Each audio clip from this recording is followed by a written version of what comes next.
hit the wrong button. Hello, everybody, and welcome to Worlds Collide, episode 4. I feel like I'm really quiet, but I don't think I actually am. I think I just have my headset turned down really low. Oh well. Anyway, um, yeah, Worlds Collide, episode number 4 of the D&D Podcast here. I'll go ahead and let everybody introduce themselves. And to start things off with the introductions, as usual, I am Andy, the Card Man, playing Dwyer Bone Crusher, our half orc, not half elf. Sorry, tongue Hey, tied. that's the half elf. Yeah, the half orc, wild magic sorcerer, who is glad to finally get off. Who is glad to get off this world, so that he can either chase Shadow Link and find Mario, because he's kind of annoyed about the crap Shadow Link pulled throughout this world. So, yeah, Jean and Harvey is up next. Go for it, buddy. Yeah, okay. By the way, Emily, have you slept at all? That's where we're at right now. We're sleeping in the castle. Well, yeah, okay. Yeah, Never mind. You just had a long rest in the castle. I meant, have you slept at all? Have I slept at all? Yeah, you sound so tired. I took a little bit of a nap before the session. Well, try to survive. Anyways, I'm Jan and I play Harvey the Sailor, the gnome one. And he's mostly just confused of what is going on and just simply rolls with it, hoping that everything gets solved eventually. He's not much of an adventurer, after all. But anyways, things have been happening, and I think next up is Mark. Yep. Hi, I'm Falling Star, and I'm playing Prince Maximilian Effervescent Charming, the new friend of Dwyer. And backslapper all around. But yeah, he's happy to be here. He loves these dungeons. He's gonna find a way to get back here just so he can go through these dungeons. Yeah. Anyway, that's it for me. And I'm scared. Anyways, I am Mia, and I'll be playing as Hedgie the Wood Elf Barbarian.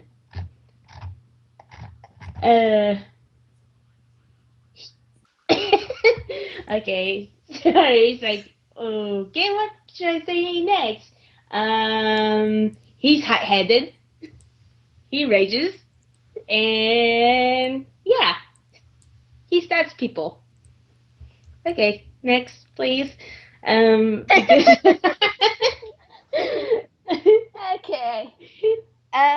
Well, I'm attempting to recover my dice, which just for some random reason flew everywhere. I think I jostled my thing with my chair.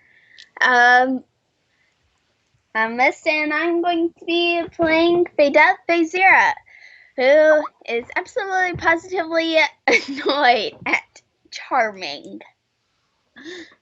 Who is absolutely positively Mario. Yeah, she'll be very glad when we find the real Mario. Okay, that's it for me.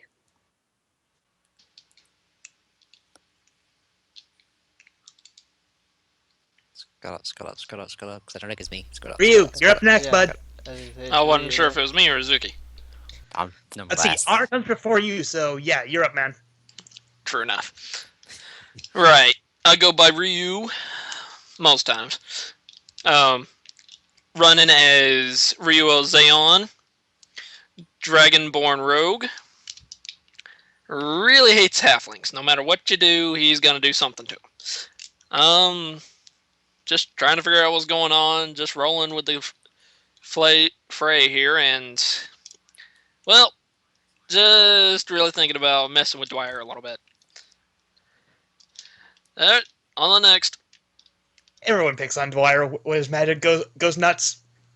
Yep. Unicorn. Well, not say duh. Yeah, she hasn't had a chance yet. Anyway, so I am Shirozuki, and I'll be playing Halt, the Ranger Elf. Hot. Halt, yes, Halt. Who is Stop. probably currently talking with the princess. Probably. Alright. And I am Serene Inc., the DM, and playing Anna for this campaign.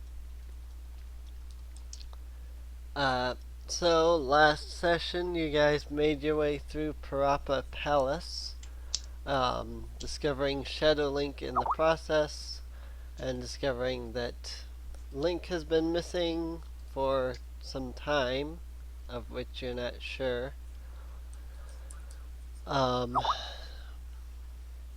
Also, Anna led you there, telling you that Mario was there, except that when you got to the end of the palace, she said that Mario had just left.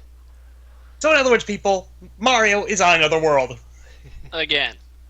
Mario is in another castle. I was gonna say, sorry, sorry, but Mario is in another castle. We gotta get a shot collar for this guy. No going beyond these bounds. Yeah, he's psionic, so I think he can jump fourth dimensionally away from said boundary. Great. Next thing you're gonna tell me he's breaking through the 8th and 9th dimensions. So, we begin where we left off last week. You're all in North Palace, standing before Queen Zelda. You've had a nice little rest over the course of the night, and now you are awake and rejuvenated and ready to continue.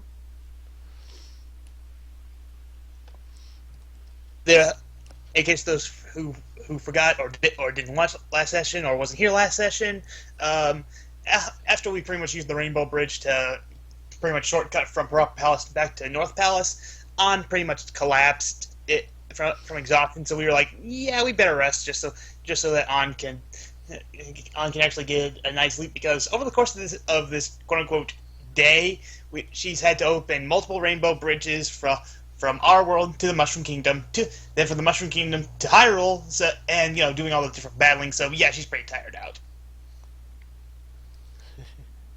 Well, she was. I mean, it's a new day and all that, but yeah. Yeah, I don't know if you want to just have Halt talk to the princess like later on during the night, or you just want to do it now? Yeah, I just kind of figured that had already happened and such. Okay, cool.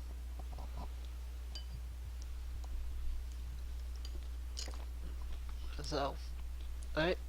Well, if nobody has anything of particular importance to speak to the princess about, I think it's just more along the lines of, thanks for letting us stay. We gotta go, rescue Link, or in case someone wanted to be snarky, say rescue your boyfriend, yada yada.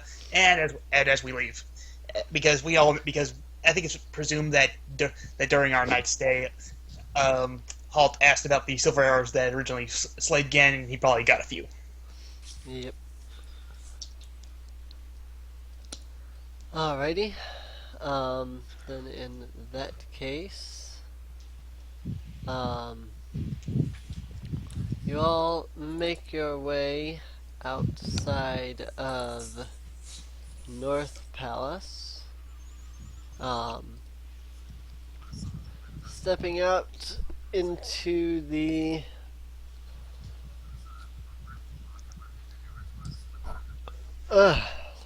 stepping out into the land beyond the little moat around the palace. Anna opens the Rainbow Bridge once again, and you all climb your way up the Rainbow Bridge and into the hole in the sky. Finding yourself once again in this starry place, Anna leads you. It almost feels like she's kind of leading you in circles as she seems to be trying to get her exact bearings on where to go. It takes her a few minutes, but she does finally figure out the direction to be heading.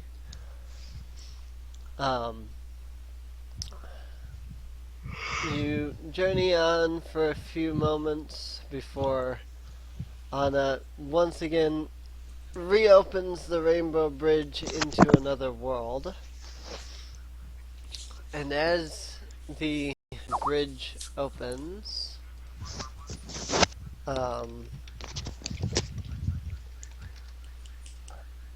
one second here. I need to see if I can find what I'm looking for. No, I can't. Oh well. I can imagine this conversation happening. Are we going the right way? I'm not sure. I'm pretty sure we passed that star cluster at least 5 times by now, and so on and so forth. Something like that. It is like all star classes look the same.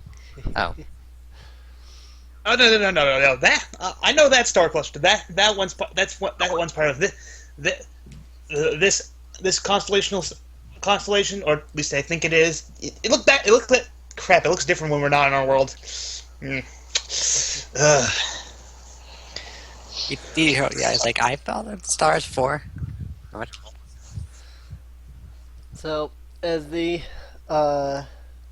Rainbow Bridge opens, you see a large green plains-like area that seems to be completely empty for the most part.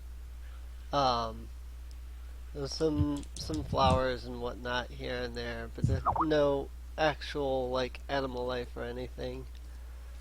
But then, further on ahead, high atop a cliffside, is a massive castle. The center tower seems to be kind of domed out on the top, whereas other spires seem to stick out at random spots on all sides of it. Huh. Well, it's no weirder than Hyrule. It's a main castle. So, It's really strange design, though. Very strange design. who wants to go down first? I nominate Charming. I'll go down. I fear no castle. And he's gonna go down. Why not? And slapping Holt's back, making him fall, wasn't Good Holt! Harvey follows. You all Right on. descend down the Rainbow Bridge. Upon reaching the bottom of the Rainbow Bridge, Anna kind of looks around and then looks at you all and says, "Be careful, this world seems like it's closer to the darkness than the last world was." And the thing we know, we're going to have some kind of giant creature as the king around here. Don't jinx it.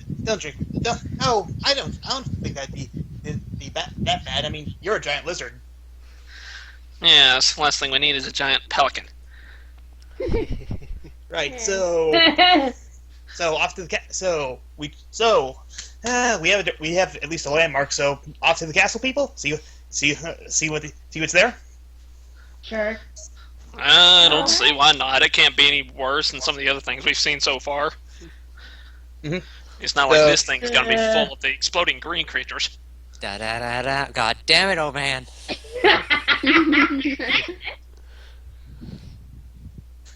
So yes, Let's off go. we march. Alright. The Rainbow Bridge closes behind you, and you begin to make your way towards the castle. However, you are stopped when small black circles appear on the ground all around you. Oh dear. There's about 8 of these circles surrounding you, and as you find yourself stopped by these circles, a moment later, a creature of horrible and detestable form appears from the circles. It looks as though the creature is humanoid-ish in nature. It seems to kind of have a humanoid body, except for the fact that it is horribly deformed. The creature's face is in the creature's face. She seems to show horrible anguish and terror as it stares at you. Its arms reach for you as if begging for help, but at the same time its moans seem to threaten. These are lost souls. That said, initiative has been rolled, so we'll just go ahead and start it up. Ryu. I guess the question is where exactly is everybody positioned? Again, these things are just surrounding you, so... In the front. In the back. In the middle. Behind the front. I'm just gonna stand next to Dwyer this time. It's like looking around. It's like, honestly, with his wild magic, it couldn't be any worse than anywhere else on the field right now. I'm in front. With Well, I do have- my great sword. Beda's gonna be somewhere near Dwyer. Okay, no, these things do not have 713 hit points. Wait, what? What? I looked at the monster sheet that I wrote here for the Lost Souls, and their hit points are 713. Good lord. I'm like, no. No. This is going to take a while. I really typed that wrong. Alright. I'll fix that at some point. I'll just mark down their actual health on my health HP thing here. Alright. Yeah, they don't have anywhere even close to that. They barely have any hit points at all. Alright, so yeah. I believe it was Ryu's initiative first. Again, they are quite literally surrounding your group, so... Do we have a number? 8. Okay. Well, considering we're being surrounded, I'm going to shoot the one directly at my 3 o'clock from facing forward. So it's going to be the one to the very right. Alright. Alright, let's see if I can even hit this thing. And of course, I'm just going to keep using my bow for now, because that's the only thing that gives me a range of anything in the area. Well, actually, how far away are these guys? 20 feet from whoever's on the edge of the party. Yeah, okay. Well, 20 without any bonus. So what, crit? Yep, pretty much. Net 20. Mm-hmm. Let's see, and because you applied your sneak attack, that's 4d6, man. Yep, I might just kill whatever this thing is in one blow. If I don't completely just screw. Okay, there's a 3, a 6, another 3, and a 2.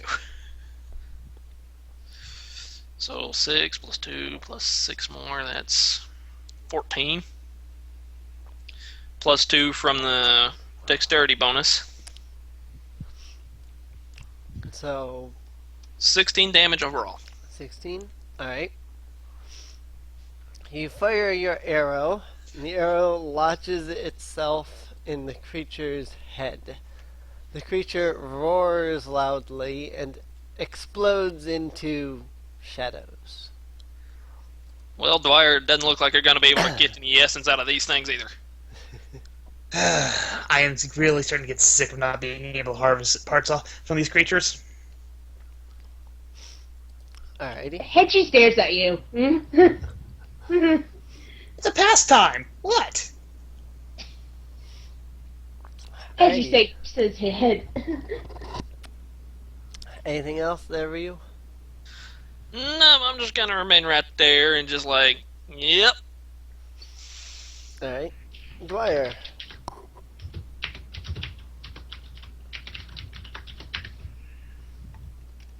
Okay, one moment. I need to re-pull up my spells and cantrips list from my stuff. So give me a moment.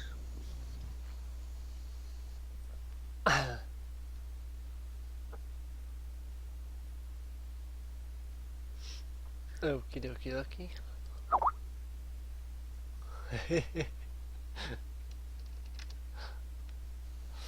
Okay, about the one that's directly in front of us, and the one that's about, I'd say, how far away are two of these creatures away from each other?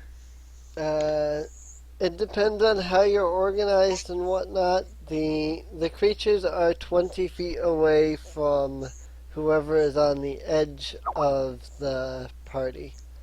So, Right. Okay, well, Ray of Frost to one that's about if I had to guess if there's one directly in front, one directly behind us, at about if on a clock about in between one and two with a Ray of Frost. But so in between the one that'd be directly in front of Charming and the one that Ryu just killed. alright. Okay. 11 versus AC. That'll hit. No hit? Hit. Oh, hit. Oh, sorry. I said no hit. No, I said that will hit. Okay. And it takes 7 cold damage, and its speed is reduced by 10. 7 cold damage, and its speed is practically nothing now.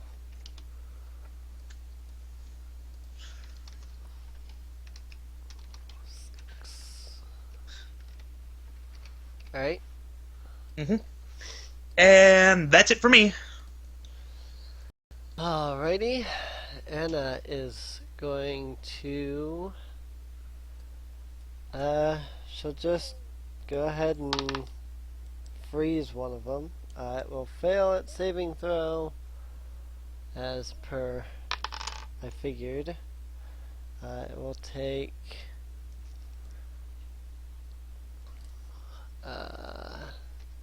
basically, she just did exactly what Dwyer just did.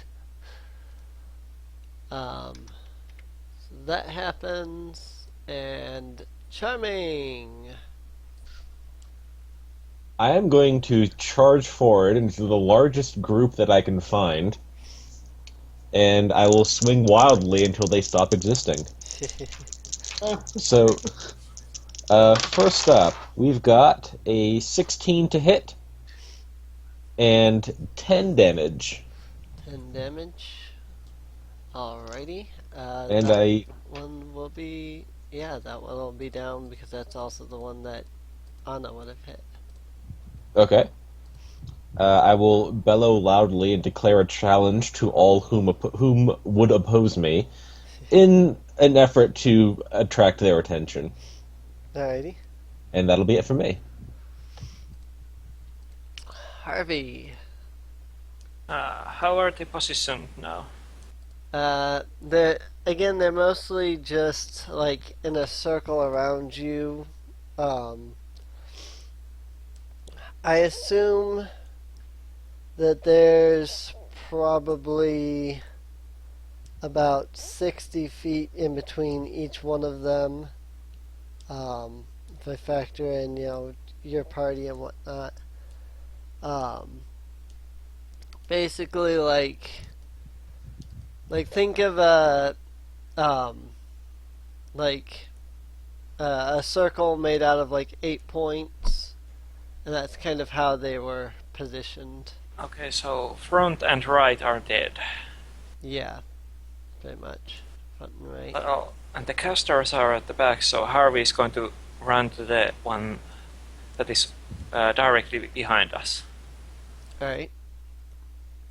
And he's going to swing the sword at him and punch it. Alright. Does 7 hit? 7 hits. That's 6 damage piercing. 6 damage. Alright. And then 19 short hits, so 5 damage of bludgeoning. 5 bludgeoning. And he's going to stay there, hoping that they don't go after the casters. Alrighty. Yeah, that one took quite a bit of damage. That one's still alive, but he's definitely feeling it. Fedav. Alright. Vidav will go to the one to the left. Alright. And she will swing her mace. A 13. Yep. And that will be 9 damage. 9 damage. And that'll be it. Alright. It is definitely hurting from that. Halt. Okay. We'll shoot the one that Fatal just hit. Alright. 2 plus 2 plus 2. 22 to hit, and 22. Yep. for 6 damage. 6 damage? Yep. Alright, it goes down. Alright, and that will be it for me. Not to move. Alrighty. Lost Souls. Let's see.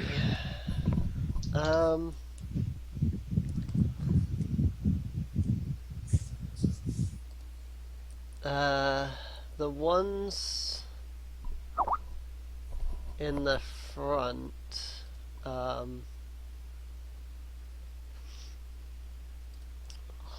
let's see.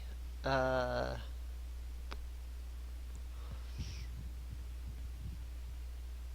that one really can't move.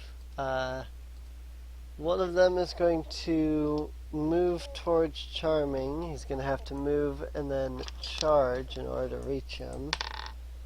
Never mind. That one is going to move and then charge at him, except that he's then going to miss. So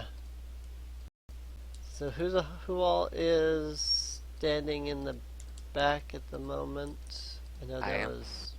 Well, Harvey's at the way back, like, what did you say? 20 feet from the ones at the behind. Okay. Casters. Yeah. So you, Halt, and Fadev are all basically like right up against the creatures, aren't you? I think so. Actually, Harvey's facing one. The one that Fade was against, Halt killed. Yeah. So there are two close to Harvey. One that I froze, and one that tried to rush Charming. Right. Alright. Okay, that doesn't... Never mind on that roll.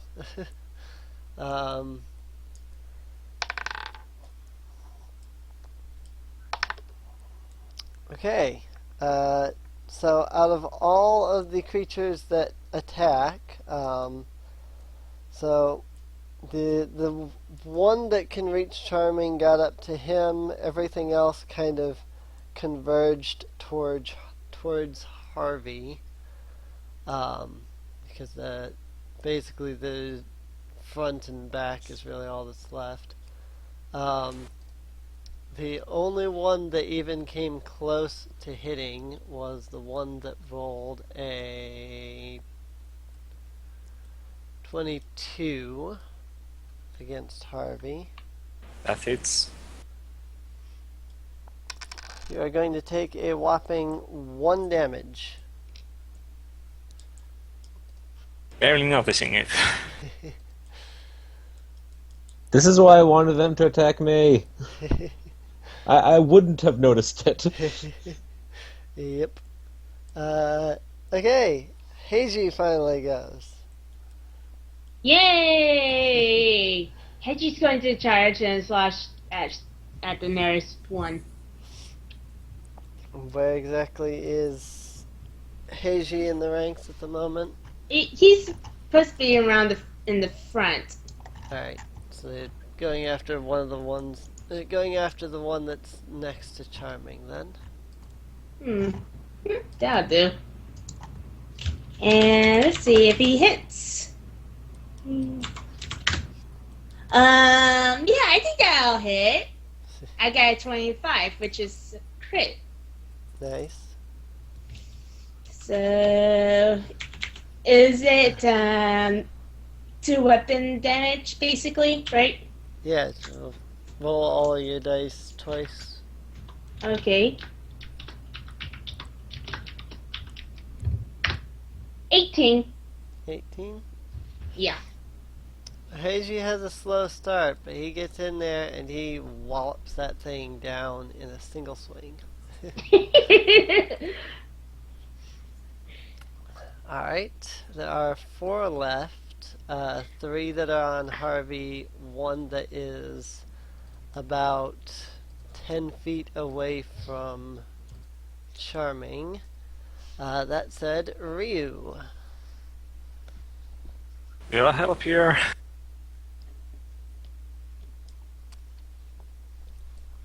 Muted?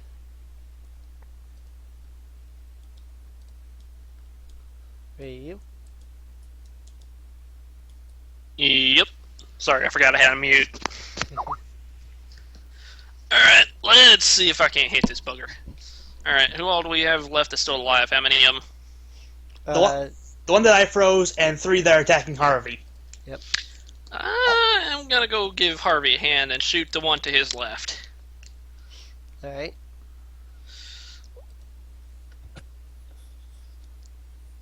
Uh, 16 plus 2 and 18 on not initiative, accuracy there. Alright. That's a hit. And I get sneak attack since I'm attacking one that's attacking him, right? Yeah, you get sneak attack because you have an ally within 5 feet of it. Well, that's 12 damage. 12 damage. It's still alive. Barely, but it's still alive. Okay. Barely. Interesting. I'm just gonna stay put there now. Alright, Dwyer. Firebolt to the guy I attacked last round. Alright. 19 versus AC. Yep. Okay. And it takes 5 fire damage. It is still alive. It's just barely. Yeah, I'm guessing. Yep, well, that's it for me. Well, Dwyer, that's some accurate frostburn you just gave it. Anna is going to call down her PK Thunder, which goes after a random target. That said, that random target will completely and utterly fail its dexterity saving throw, and I don't even need to roll damage for that one because that particular one only had 1 hit point left. So, the one that has been blasted by a frostbolt and a firebolt and all of that was near Charming has gone down. So basically, I got hit by a tri-attack from a Doduo. Right. That said, looks like it is now Charming. Alright. Is there one that took a few hits but is still standing? Not near you. All the other ones are down by Harvey, which is, I would roughly say about 60 feet away from you at this point. Okay. Because it was 20 feet between each of the enemies, and then I assume whatever gap there between, in the party. So.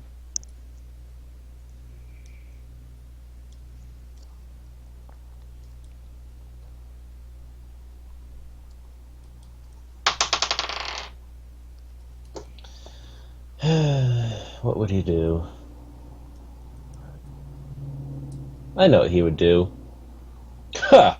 These are paper people! Not even worth my time! Come along! And he's gonna walk toward the castle. Alrighty. Harvey.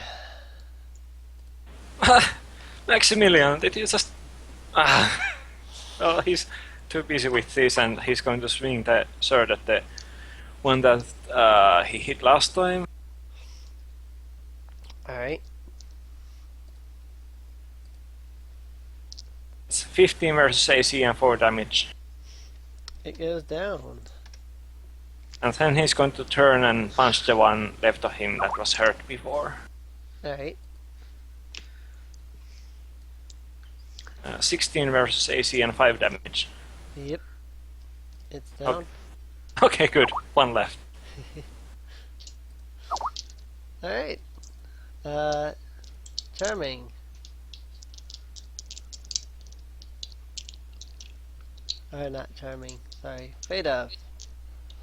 Alright. I can read, really. I was reading the So- chat when I hit the next button. Where are the ones that are left? The only one that is left is to the right of Harvey. Well, Veda will go to it and swing her mace. A 16. Yep. Minimum damage you could do, which is 6. Alright. Okay, that's it. Halt. Alright. He will shoot. Not she will shoot. He will shoot the one that Fadeup's hitting. Alright. 18 for 5 damage. 18 for 5. Alright. It is still up. Well, can't do much else, so Alright. Yeah. Unless 12 hits Harvey, I don't think it can do anything. No, he's 15. Right. Heiji, you're over where Charming was. There's Yep. way to go. I see our friend, well, Hedgie sees his friend getting hurt, so he's going to drop his great bow and take out his short bow, and not great bow, a great sword, and take out his short bow. You didn't see anyone getting hurt. They have dealt 1 point of damage thus far. Okay, fine. See the enemy next to an ally or friend, and he's going to drop his greatsword and shoot. This is short bow.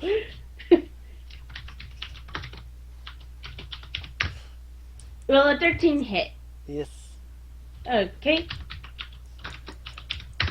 8 damage. Wow, that's max. Alright. Your arrow flies true, sticks it in the face, and it goes down. Oh my gosh, Hedgie is so awesome. Just think, first attack, crit, and then the second time he gets to move, he drops his sword, turns around, and shoots with the arrow. Yep.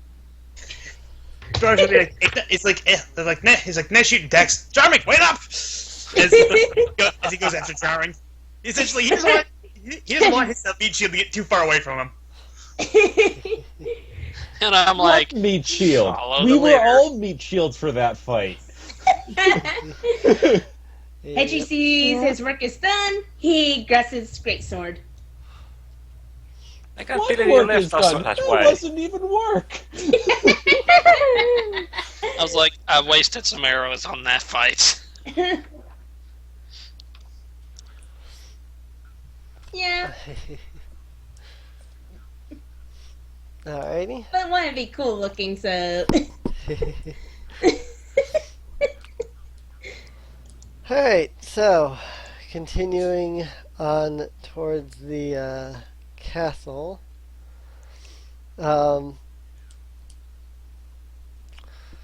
You wander further ahead towards the castle. As you are wandering towards the castle, Harvey, Halt, and Heiji all notice something off to the side. There seems to be a little pink ball-like creature not too far off. Great. This is going to be an What is awkward that? conversation when he can't talk. What is that That's supposed to even be? hell. The poke. Oh, dear God. What's supposed to be? I think right there. Pink thing. I'm like, I don't know. I get the feeling it's going to try and eat Charming. And the gates are Dora down, looks at the trying- pink thing. Dora looks at the pink thing. He's like, well, it's round. It's pink. It's like. He's like, huh. Has anyone tried poking it yet? I'm not He's going like- Let them to. try. Hey, Charming, come here. Come poke this thing with your sword. No, What thing? Punch That it. little pink thing in the ground. Maybe it's Little pink food. thing. He's going to lean over it. Why, it's adorable! Hello, little pink thing. How are you today? Oh, dear. Does the pink thing react? The little pink thing stares at you for a moment, just kind of blinking at you. Dear Lord, the thing has eyes. I'm going to reach down and pet the pink thing. Alrighty. You reach down and you pet the pink thing. It seems to be confused by you. Join the club. I think it's going to eat him. Well, Dora's like, this was interesting. Let us move on to the castle. yeah, see you later, pink. Hey, Anna, you probably know about this place. What's this pink thing? So you're asking Anna? Yeah, because it's pretty obvious that she's been to the world. So Dwyer's asking, you know what this pink thing is? Because it's kind of soft and squishy. To that, Anna will state that she is pretty sure that's a Star Warrior. Dwyer's gonna be like, Stop there. Dwyer's like, a Star Warrior. First, what's a Star Warrior? And second, how can something that cute be a warrior? Now, Dwyer, there are many things that are visually attractive that are mighty warriors. As he gestures toward himself. It's like, Dwyer looks at him. He's like, "Were you?" He's like, "Were you raised by orcs?" Because I do. Charisma 14. Charming is very handsome. Yeah, but Dwyer is like, he's like, okay, he's like, I'll give you the fact that you look nice, but again, I was raised by orcs, and our warriors don't exactly look nice. In fact, a lot of them are almost as ugly as Harvey over there. No, but Sorry. Ha ha ha! I'm sure this little thing is a mighty Star Warrior, aren't you, little pink thing? Slaps him on the back. Sucks. Oh god. I could just see that little slap making it roll away because there's a little pink ball. Well, that's what he does, so let's see what happens. Yep. So Charming slaps the little pink thing on the back, to which case it bounces a little bit. Afterwards, it turns back to Charming, kind of stares at him in shock for a moment.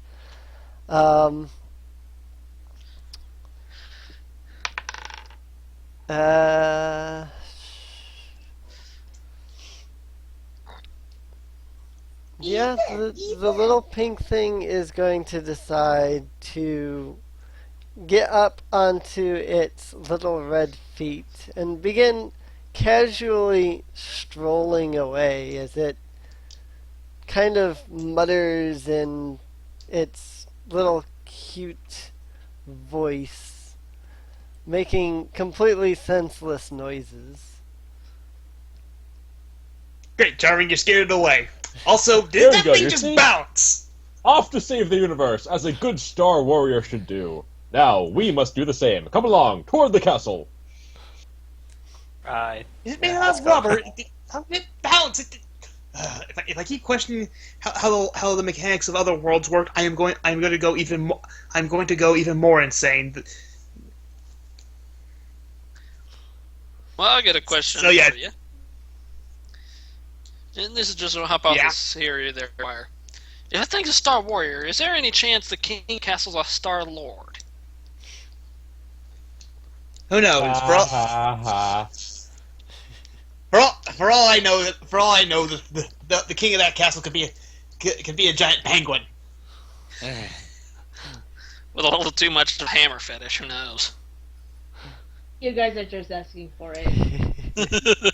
You just watch. It's gonna be that.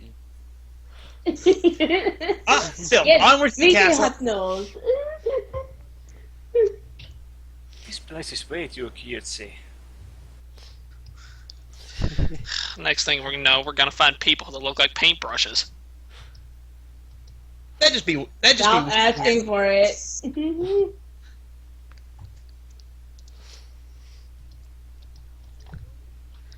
Yes, onto the castle. Yeah. Forward march, rally ho. Let's go. Oh lord. Okie dokie. Oh, for the love of. Here we go. Alright.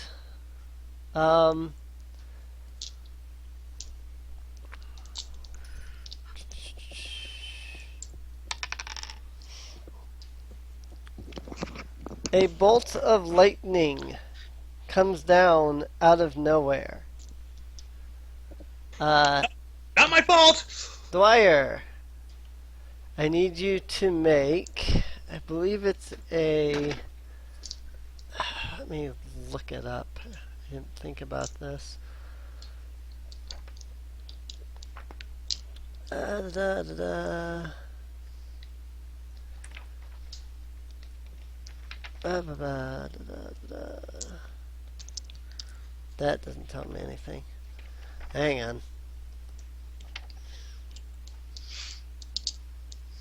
I need you to make a dexterity saving throw against the bolt of lightning. Is anybody else gonna have to do that? Because I was standing right next to him. Alright. Will I dodge with a 10? Will a 10 help me? No, that would fail. Ah, crap. In that case, you will take 4 lightning damage from the bolt of lightning. Yeah, I can just see Brian get struck by lightning. Like, okay, wait, I have an idea of how I can use my spells better. But first off, what the hell was that? I'm gonna kill it. Trying to say where it came from. And that would be the point that I'm standing over there next to him. I just it was just far enough away I didn't get hit by it, but I was standing on one leg with both my arms up to the rest of my head going like, the crap just happened? Right? Looking up from where the bolt of lightning came from, you see a white cloud floating above you. However, it's not the fact that there's a white cloud floating above you that surprises you. It's the fact that when you look up at the white cloud, you notice that this cloud has an eye. Does Well, that that's cloud have an... Hi, Krakow. But, yeah, when Dwyer looks up, he's like, that cloud has an eyeball, and it just shot lightning at me. I noticed. Can we hurry up and get off this Start planet? shooting. Rolling. Charming is getting out his crossbow and firing at it. Devil cast Sacred Flame. I'm going to shoot as many arrows at the thing's eye as I possibly can. Well, I would say you guys could do that, but you would probably have to do that in your initiative order because that was Yeah, we're waiting for essentially a you to sneak say attack. combat started. Yeah, We're waiting on you. yeah. I just rolling the creature's initiative here. Hang on.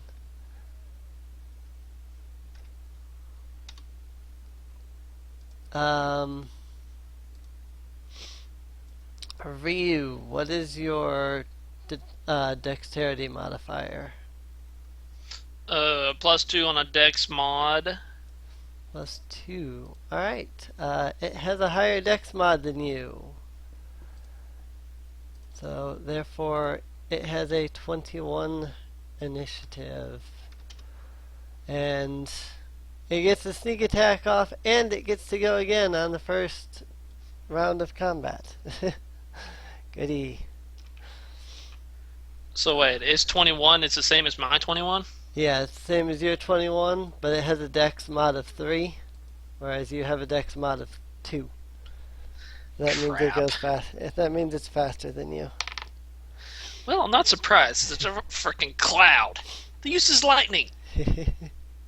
That said, it is floating high above you, roughly 30 or 40 feet. It's going to float over to Halt, and Halt will need to make a dexterity saving throw against a bolt of lightning. Alright. I will tell you in a second.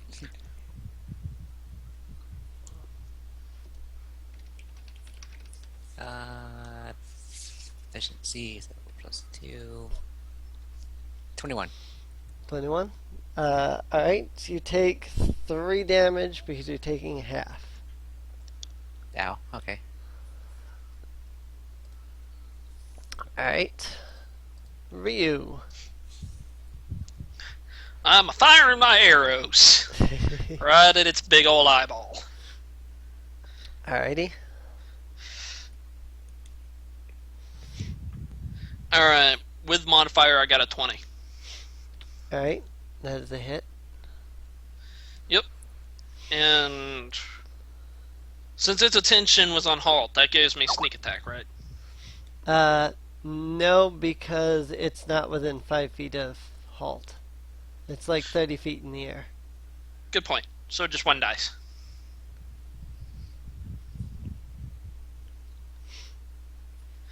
Oh, for the love of... 1 point of damage! Alright.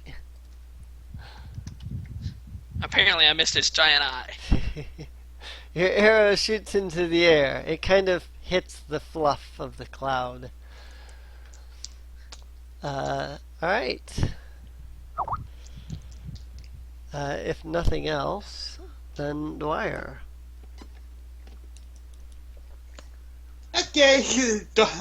Dude, Do I- Thorn What? Thorn Whip, pull it down. I don't have Thorn Whip. He's Oh, not that's his your other druid. guy. He is Right. not a druid. Wrong character. Wrong campaign. But because this guy did hit me, Ray.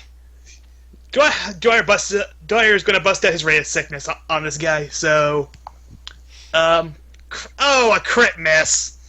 That sucks. Yep.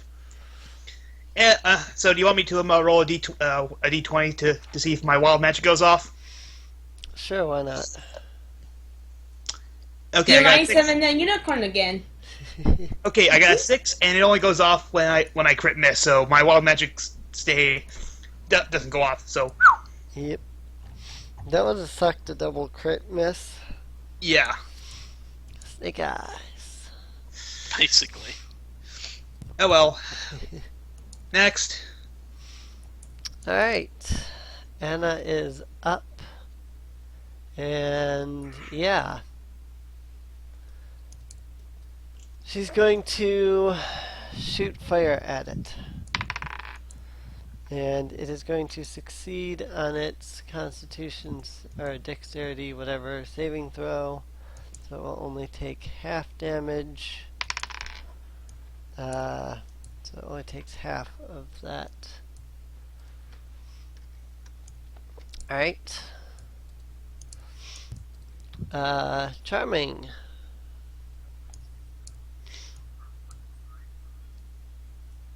Alright, since it's not in melee, then I'll have to use my light crossbow. Which kinda sucks, but oh well. Do what you gotta do.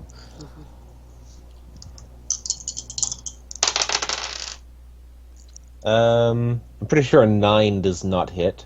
Nope. Alright. Well, that's gonna be it for me. Harvey. Well, I have no range attacks at all. Well, I have darts, but they have like 20 feet range. That sucks. If I prepare dodge, That's why I does it- posted in the chat. Huh? Oh, sorry, I didn't see anything there. Fastball special.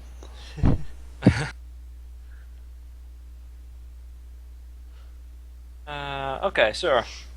Can Charming do something? On his turn, I mean. If you ask him. No one said anything, so he's just doing what he Well, does. I just don't know if it's possible. Like to do anything at all. In the game rules. He could throw you up. That's pretty high, but okay. He's going to walk up to Charming and ask him, "Hey, could you throw me to that thing? Of So course! I can punch it." Okay, let's do this. I suppose Harvey's going to help him, like when the throw happens or something. If that's possible. You would probably ready an action for when he throws you, and then he would throw you on his turn. Oh, I guess I I'll assume. ready an attack then. If we Alright. reach. Let's do this. Alright. In that case, Fadov. Alright. Sacred Flame, here we go. Well, dice don't go off the table. 2 damage if it fails its dex saving throw. It needs to beat a 13. Yep, it failed. Okay, takes 2 damage. Takes whopping 2 damage. Not much damage going out to this thing. And that's it. Halt. Alright, we'll go ahead and aim for the eye. Alrighty. Because they were so famous, aim for the eyes, boo. Aim for the eye. Anyway. So, 12. For hit? Yeah. Yeah. For 3 damage. 3 damage. Go for the eyes, boo. Alright.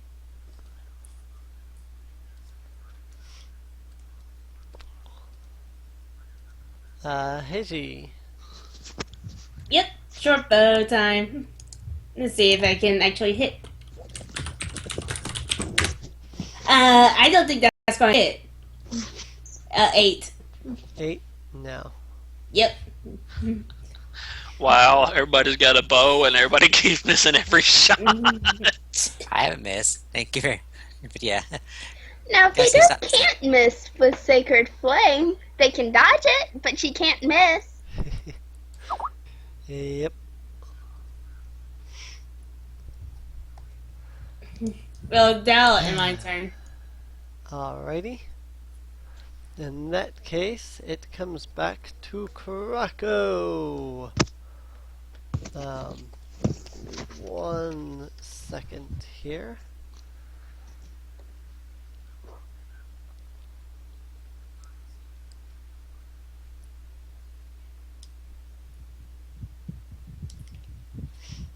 Um,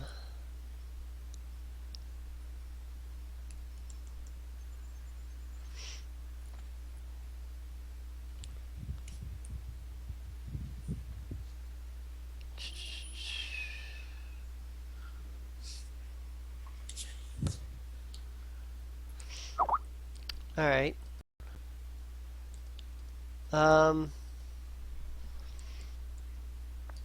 Krakow is going to he's going to float over Harvey. Harvey, I need you to make a Constitution saving throw as it rains acid on you. Oh dear, I don't have anything for those. Except +2.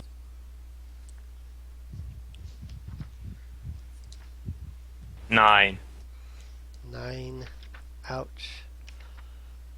I think it's a Constitution on that.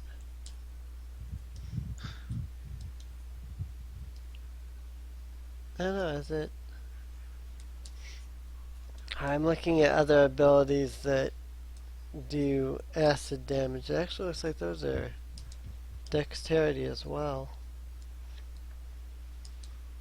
What would that If be it's- for your dexterity? If Using that the was same Dex roll? roll, then it will have 12. 12? Yeah. Alright. In that case, you will take...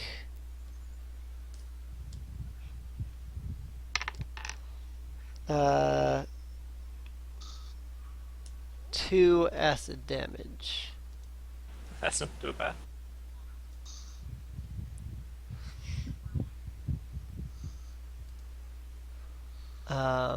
Yeah, Ryu. Yep. Let's see if I can hit this bugger this time.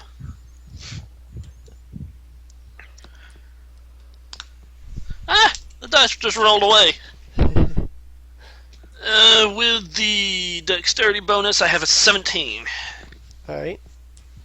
That's a hit. Did I actually hit it this time? Yep. Alright. Oh, for the love of...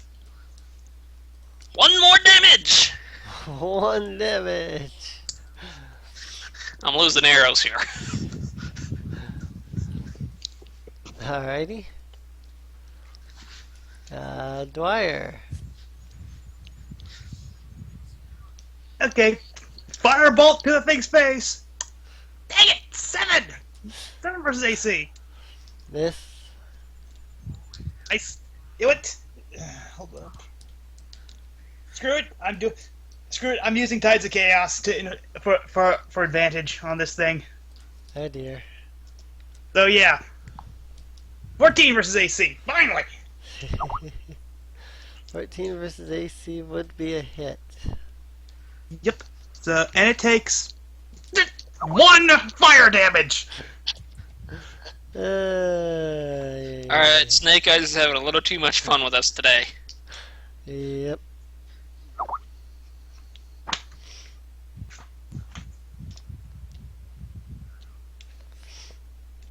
One fire damage. This is Alrighty. like trying to face a mega boss when you're far too low level. He's like, no matter what you do, 1, 1, 1, 1, 1. Hey, that one did nothing. 1, 1, nothing. Right. Alright. Anna is going to take her turn. And seeing everybody having difficulties here, she's going to go ahead and see what she can do with this. At an augment 2, she's going to attempt to... Never mind. Nope. Nope. Nope. She sends a psychic blast out towards Krakow. Krakow doesn't even notice. Alright then. So, Charming's initiative. Fastball special. Charming is going to pick Harvey up. He's going to move 15 feet away and then run 15 feet back to get a running start. He's going to leap into the air and he's going to hurl Harvey with all of his might at the eye. Alright. Harvey is going to go flying at the eye then. Just a question, can I grab on it as an action or bonus action?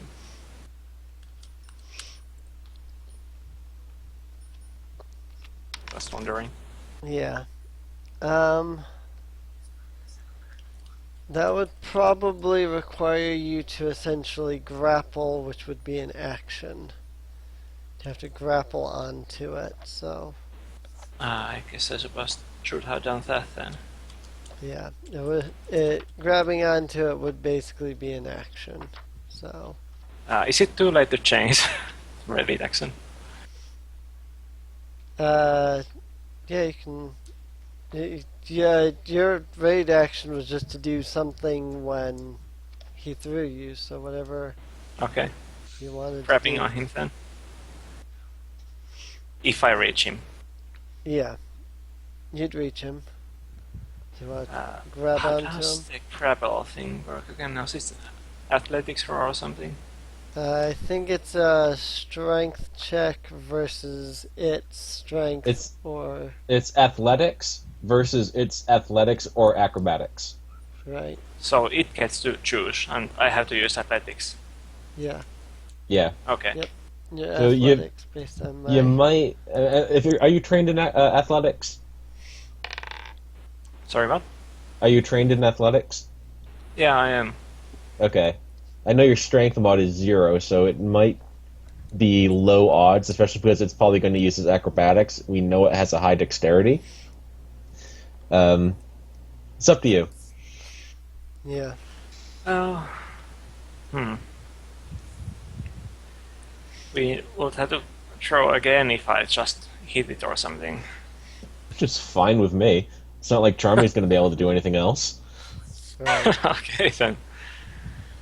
Well, Somebody would probably have I'll to... try to grab it on this first try.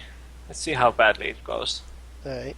I was gonna say, somebody would probably have to grab you as you came down. It is a 30-foot fall. That's Charming. He's got that covered. Okay. Okay. Yeah. Just, Well. wanted to be sure, because, I mean, if you fall, that's, what, 3d6 damage? Chuckling no gnome. So, Well, anyways, trying to grab it this first. right. Oh, that's a 20.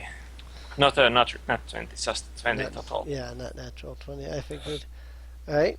It rolled a 14, so you're good. Okay, grabbing it. Alrighty. It is now considered grappled to Harvey there.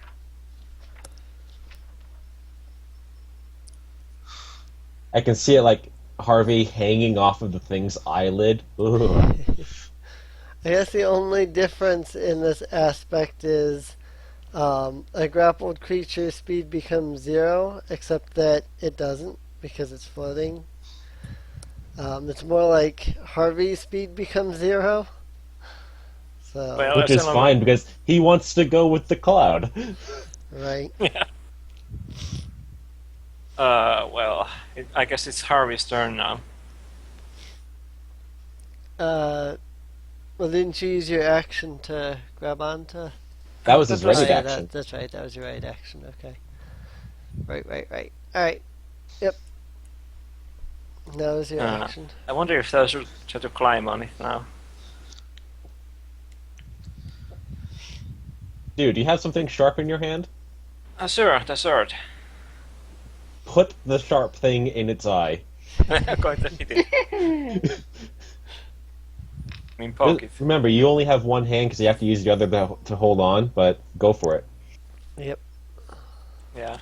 Okay, holding on with one hand and trying to hit it with the sword. Yep. I guess that's versus Okay. AC attack roll.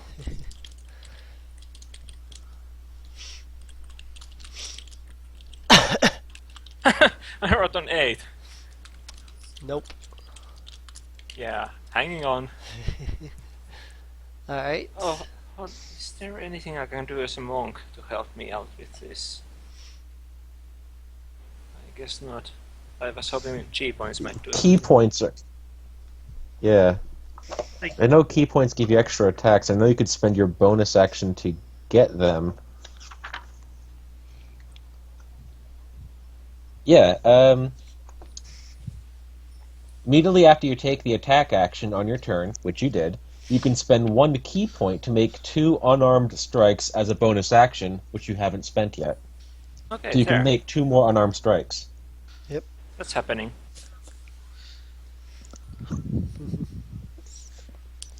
First one is 11 versus AC, Nope. and second one is 7. Nope. Can't hit it hanging up like that. Hit it worth nothing.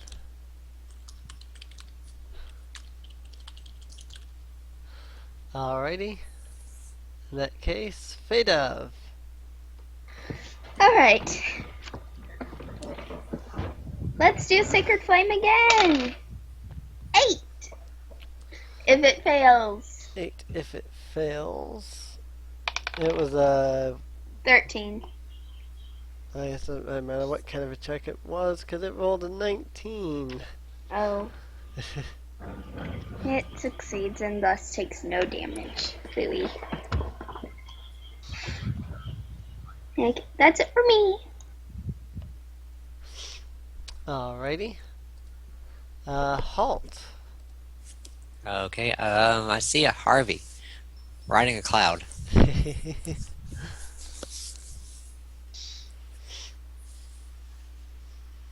I also see a 19 in Krako's future. Does it hit?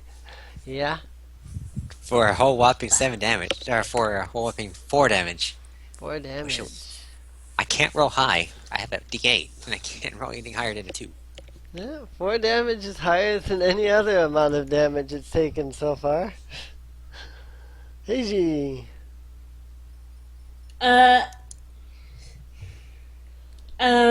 He's going to go ahead and shoot. Hoping he doesn't crit this.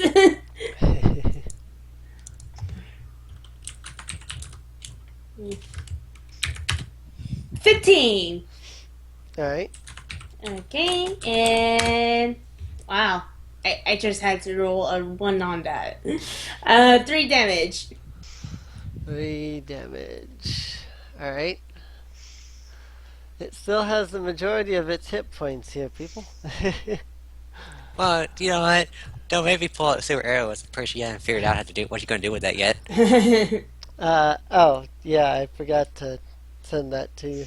The silver arrow does the standard damage, but then it also does 2 more of whatever that damage is.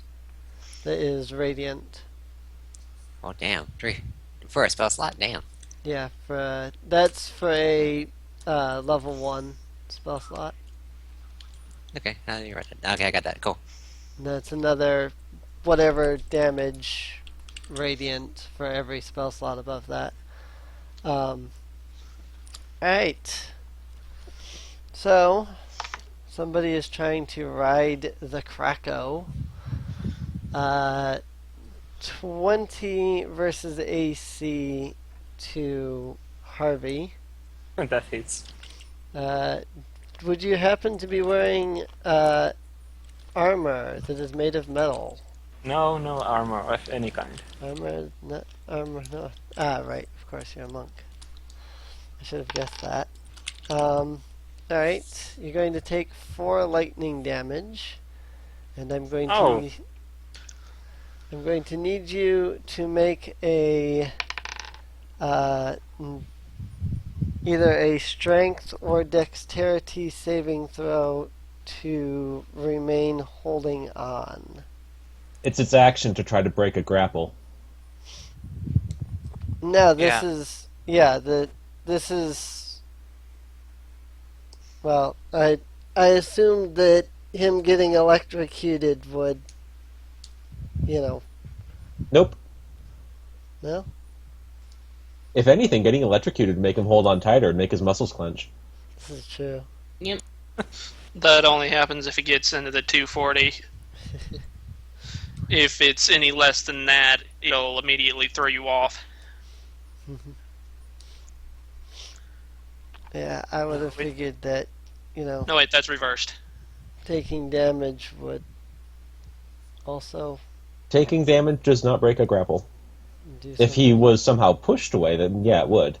Yeah. A cloud can push people, though. Kind He's on the cloud, I mean. surprised he's sitting on top of the cloud. It being a cloud. Well, there's something there, otherwise our arrows would just pass straight through it. I was always aiming for the eyeball, the thing I thought was solid. But yeah, Alrighty. Well, in that case, never mind on that, if that's the thing. Because, again, that's just the thing that I figured.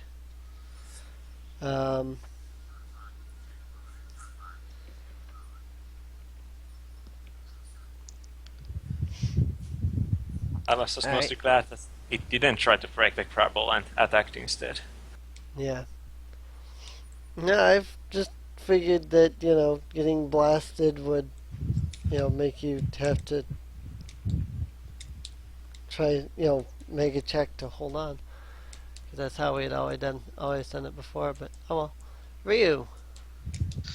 yep. I'm pretty sure we've Roll it, never roll it, roll it. dangled from a cloud before. No, but we've had monsters that we've held on to that when they hit, we made them do some kind of a check to make sure that they didn't fall off. But not a big deal. Anyway, Ryu. Yep, I got a 15 on the AC. All right. Alright, that did hit, right? Yeah. And you get Hey, your what do you sneak know? I got a 6 in damage on the arrow.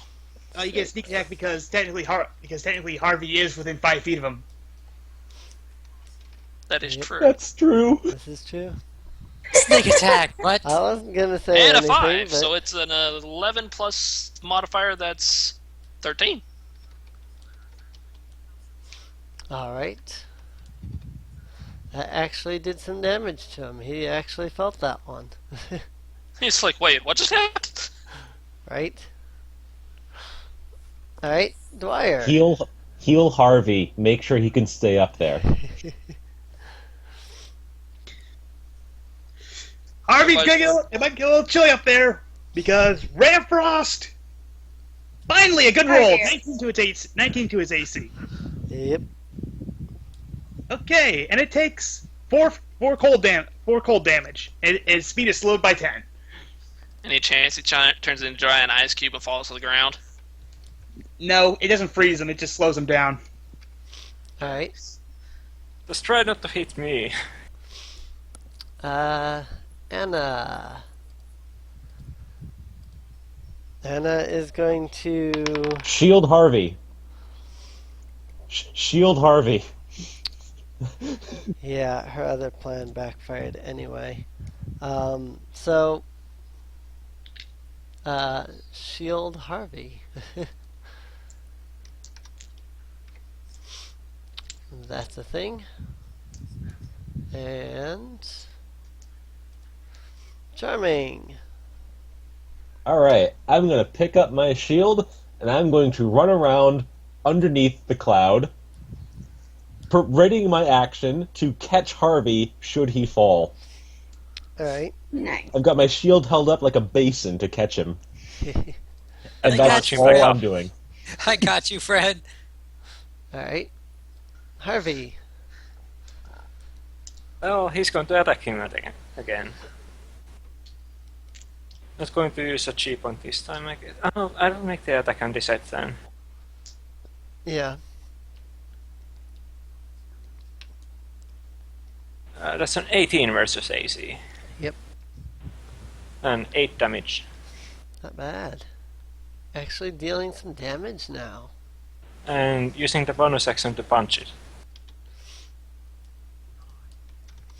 Isn't that 20 versus AC and 7 damage. the... Didn't you need the key point? Yeah. That's your offhand. You need to maintain your offhand true. in order to hang on. You can Yeah. key Yeah. point and then attack twice. Yeah. It's essentially the same thing except that flurry of blows doesn't say that you use offhand. Yeah, just as you make another unarmed strike, but for you the unarmed strike would count for your monk weapon, so you could just basically attack 3 times with your main hand.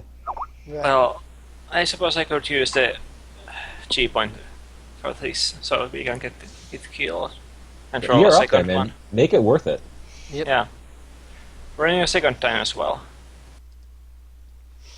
That's a 21, so 4 more damage after the 7. Alright, so it took...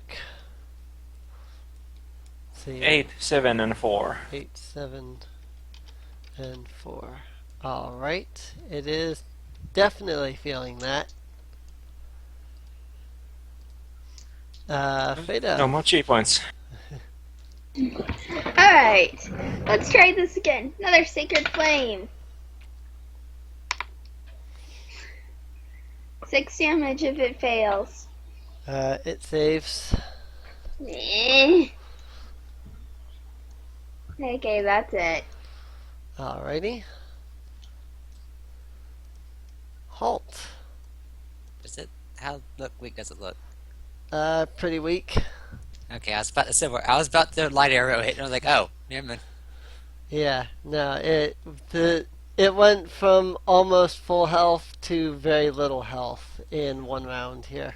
Yeah, I was literally like, okay, I'm getting tired of your shit. You get He's light arrow. he's like, you people are nothing, and then like arrow to the eye, punch, stab, and punch again in the eyeball. It's like Oh. I'm going blind. 3 And damage. don't forget, you got a blast of frost to the eye. Yeah, I just dealt 3 damage. I hit for 22. Hit for 22, dealt 3 damage. It is hurting, definitely. Yeah, I was really like, I'm going to hit with light arrow. Just, tired, just rolling low. But he's hurting so much that all Heiji would have to do is hit, and it would probably die just from his modifier. Yay! Is it my turn? Yes. Okay. 9. Nope. Sorry. Somebody's about to get crackoed. Krakow, in a last move of desperation, is going to unleash a bolt of lightning down towards Prince Maximilian Charming, who I assume is wearing heavy armor. Oh yes. Well, metal armor, I should say. Crit. Oh, Oh, dude, Earlier. Wasn't that a dex save? Oh, yeah, sorry. Oh, You never would mind yeah, you would have disadvantage on that then, because metal armor. Sorry, I forgot. Well, Oh. most surprisingly, that was a 17 and a 15. I guess I'm gonna have to go with the 15. Alright. That would save, so you'll only take 3 damage. In that case. 3 lightning damage. Alrighty. Actually, I believe doesn't take anything because you reduce 3 or something. That's only for mundane weapon damage. It's not for Oh. like magical stuff. Okay. his armor's not glue magical resistance like the yellow Koopa shells. Right. Oh, if only. That'd be great. It'd be so horrible, but it'd be great. Alright. just And use all this you had to food on do is spin in everything. circles. Ryu, what can you do? Uh, What Give us was something. that? 1 point to AC. 1 to AC? Yeah, with my modifier that'd be 3, but still. Yeah. A natural 1 is a crit miss, so no matter what you miss on that. Yeah, and I'm like, Rise Luck's rubbing off. 1 round of all this damage, and then all of a sudden, nothing. It's like nobody can hit him. He's like flipping out and spinning in the air. Alright, Dwyer. Well, it worked last time, so Ray of Frost, 15 to AC. Yep. Okay. Let's see if I can actually kill this thing. Takes 4 points of cold damage. Nice. A blast of cold frost comes from your hands, and the creature begins to twirl in the air until the cloud that makes up its form dissipates. Everybody try to catch Harvey! Harvey falls That's what from I'm the there sky, for. but luckily, Maximilian Charming had his action readied, and he catches him in the nick of time. Okay, I'm never doing that again. Okay, first off, Harvey, that was ballsy of you to have Charming throw you at that cloud. So kudos. Second, You know what? I'm not even gonna bring Harvey down. I'm just gonna hold him aloft because he deserves to be recognized at this point. That was amazing. He's Kiss let him, me you down. fool. He's standing on my shield. Harvey lands in Charming's hands, and you hear da na na na. I swear to God, I will freeze whoever's making that music. And then you see Halt's shifty eyes. I didn't do that. That's Right. tough. Sled'll be quiet. Let me down. I really don't like this guy. Alright, he's gonna sort of place his shield on the ground as if it was a tray. Well done, Harvey! Slap. If I was so aware. To be honest, you should have seen that song coming, Harv. Oh look, that little pink It's just puff. built at the castle. Oh look, that little pink ball thing is back. Dwyer looks over to see this, like, oh, it's you again. So, what are you doing here? Dwyer says to the pink thing. Even Mars is like, I can't believe I'm talking to it. Little pink thing will stare at Dwyer for a moment. It will give a great big smile as it squeaks, or whatever sound it is that he makes, and then it promptly marches towards the castle. It's going the same way we are. I think it likes you. Well, of course it is. It's a Star Warrior. It's a brave hero. As are we. Slams his chest. Onward to the castle, my friends. Dwyer's actually going to stay by the pink thing. He sort of walking with him. He's like, yeah, just to sort of keep an eye on it because he's kind of fascinated with it now. I can just Dwyer, imagine don't Dwyer's Try and carve it. he's a little bit like the Collector from Guardians of the Galaxy. He goes up to Kirby. You must allow me to purchase your corpse at the moment of your death. Actually, yes, yes. Dwyer would actually say something like that. But of course, I can see the entire party giving him glares. Like, what? I'm gonna wait until he dies before I try and get something off of him. Poisoning is not an option. Ah, crap. Fine. I won't. Like, Like, fine, I won't try and poison the cute thing or put it into direct danger. I know how it ticks, though. Like, I so want to dissect something now. I'm not even gonna say anything because I don't think there's anything left of the cloud either. Alright. So the pink thing marches up to the gate of the castle. It breathes in, expanding its body about 2 times the size, and then floats up and over the wall. Did it just... What? How does it work? That's what I'd like to know! I rolled a 3 on my impulse die. Charming is gonna try to do that too. Oh dear. He's And going while to Charming- suck in a big lungful of air and then flap. And amongst this entire time Charming is doing that, I decide to follow the pink thing by bouncing off the top of Charming's head and grab the castle wall and shimmy up the castle wall. Being my roguish self, I have other ways of doing that. Claws, such and such, being dragonborn. Right. At this point, you just see Hulk go, yeah, about that. Pulls out his rope and throws it towards Ryu.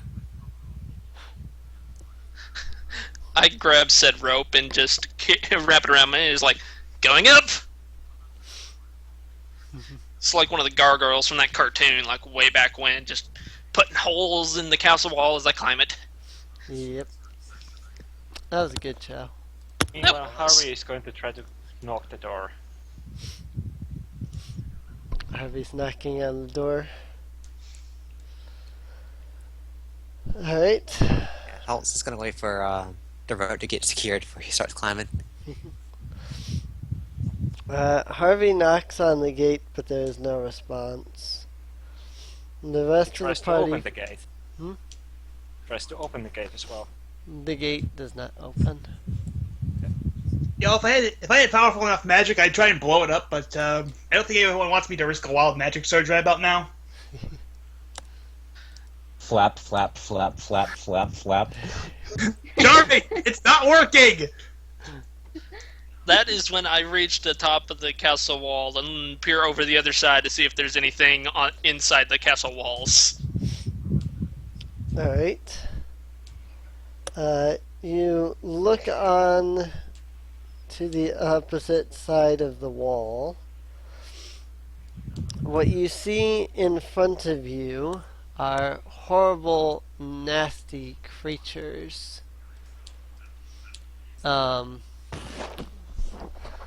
Each one of these creatures that you see in front of you is some kind of big, black, almost demonic looking creature. The thing is that it has a pig face.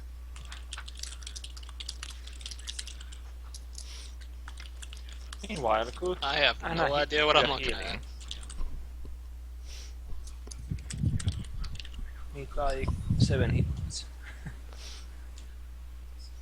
You could do a nature check to try and see if you recognize it. That The would only be thing I think of a pig face is skinning. Well, I've got a +7 in the nature department, so that would probably help. Possible. Yeah, I'll give that a roll. It's a D20, I'm pretty sure. Yeah. Everything's a d20, pretty much.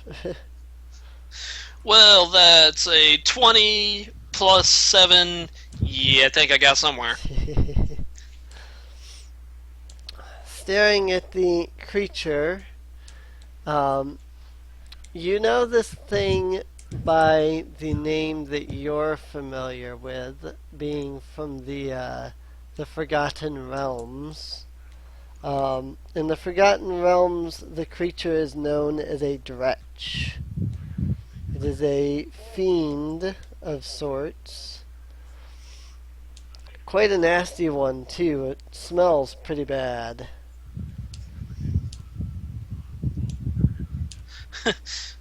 Great, one of these things. Hey, Dwyer, I found your cousin. Dwyer's gonna look at the Dragonborn and say, "What did you just say?" We got a dredge up here. Dwyer's gonna grab the rope. He's like, "Are you secure up there? Because if not, I'm gonna yank this down. I'm gonna yank you back down." I immediately clasp my claws onto the other side of the wall. Everybody up! Dwyer starts climbing. Dwyer starts climbing the rope to get to the Dragonborn. Like I said, when you smell this thing, you'll know what I mean. Oh, good job. I guess our light people are going up, and then when the heavy set people start going up, we all three of us will be like, okay, charming. Well, yeah, Charming's going to just stop flapping and start climbing whenever he gets. It's like the three of us is holding the rope. At this point, when Charming's coming, I was like, okay, we got you. Actually, it should be not too much of a trouble for Hedgie to pull him up. You know, you be like this, Charming. Wrap the rope around you. Now flap. What I mean is, Hedgie has a lot of strength, and Yeah, well, it's not Charming. You're flying. Just keep flapping. Actually,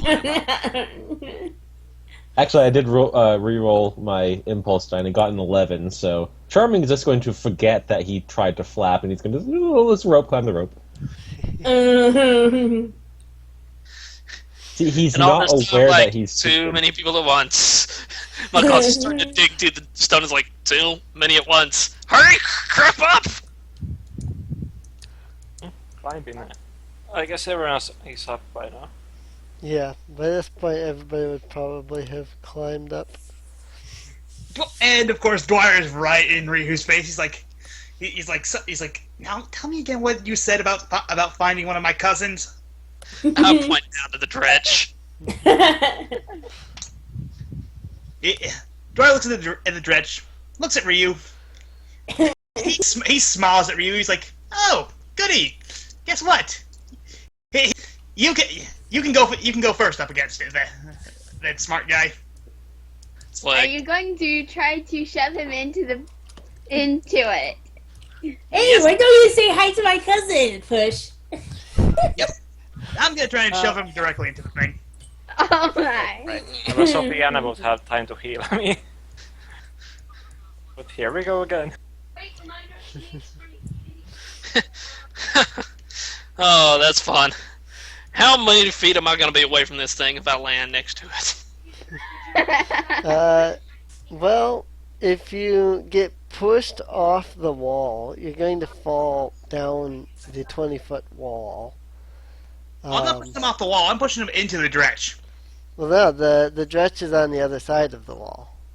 Oh. It's not on top of the wall. Hold up. Let me do an impulse die real fast. Dwyer is about to try and shove you off when he stops. He's like, I'll let it slide, but don't let it happen again. But don't say anything about that again. Otherwise, I will shove you off a high cliff, then set you on fire, then freeze you, then set you on fire again. I only have one thing to say to the being thrown off the cliff. Check your foot. You got rope wrapped around it. Meh, let's go. Like I said, I'm letting it slide. But the next time I start casting big spells, I'm standing right next to you, bucko. Area of effect, bub. You'll hit everything else but me. Alright, let's get out of here. Before that thing spots us. Yeah, run away! Do we have any idea how difficult it is to kill those things? They're not that difficult. The nature check would tell you that they're one of the weaker demonic forces.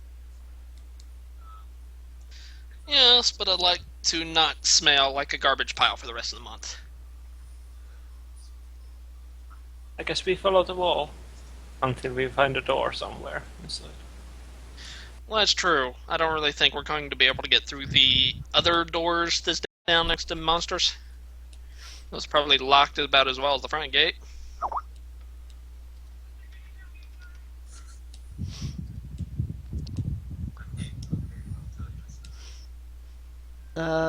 Let's see. Where did the pink thing go? Yeah, that's my question. Where'd it go? I was wondering when somebody was going to ask that. The sudden realization that you don't know where the pink thing is.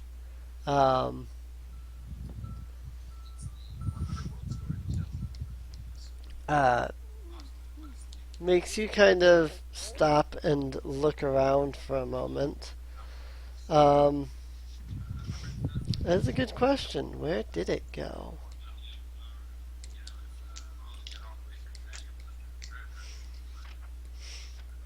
Yeah, Joyce said, like, wait, where'd the pink thing go? I need to collect its corpse if it dies! My better question is, where is it at so it's not alerting whatever's around us?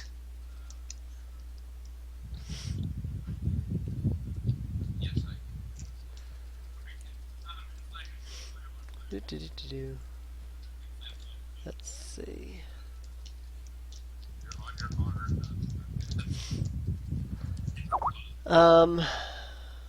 Walking around the outside of the wall here.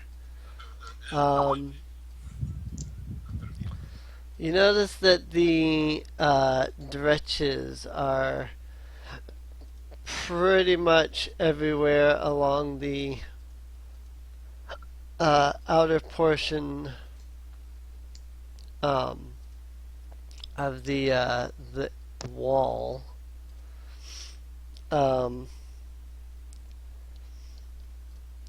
You do notice, however, that there is a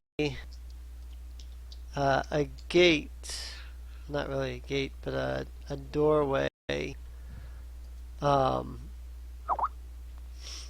seems to be unguarded. Doesn't seem to be anything there blocking the way or anything. Where does it seem to lead? It does. It seems as though it's going to lead into the castle somewhere. Well, there's our way in. Small problem is, well, it's surrounded by, a legion of dretch. So we either have to try and be stealthy, looks at Charming, way says that, then looks back to the door, or we're gonna have to fight all of them off as soon as someone gets spotted, or we can sort of use ranged attacks to jump to a choke point and pick them off from afar. How many are I'm there? okay with that last option. There's quite a few of them pretty much everywhere. In the Are we area, talking dozens? Yeah. In the area that I made note of, there doesn't really seem to be any dretch in the immediate area. You could probably easily get through that area without alerting anything.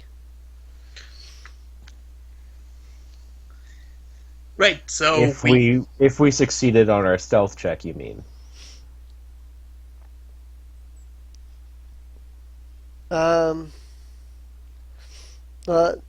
if you're going through, like if you climb down the wall and go through the section where the doorway is. There's nothing in that area.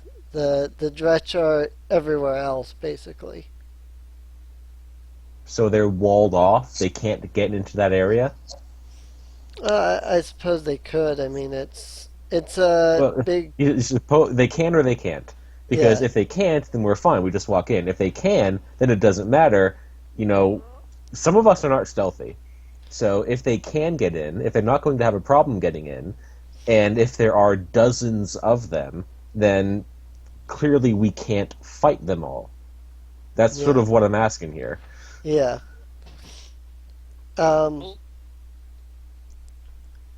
mean, they could get to where you're at, but there's none in that area. Like, there's none wandering around that area.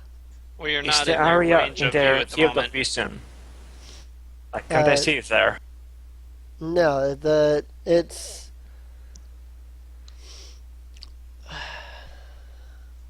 I think I'm just doing a bad job of describing here. It's like basically the Dretch are on like 3 sides of the castle, and on the one side that you're on that has the door, there aren't any Dretch. Hopefully that makes more sense.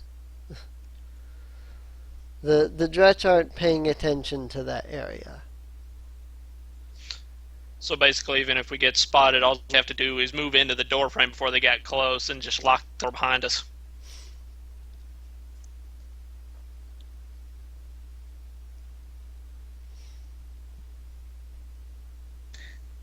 Let's just book it for the door. Yeah, pretty much.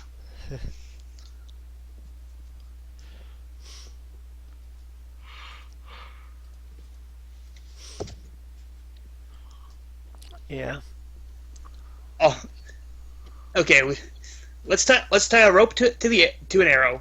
We have either Ryu or Harvey fire an arrow near the door. Then we slide down the rope attached to the arrow and go in the door.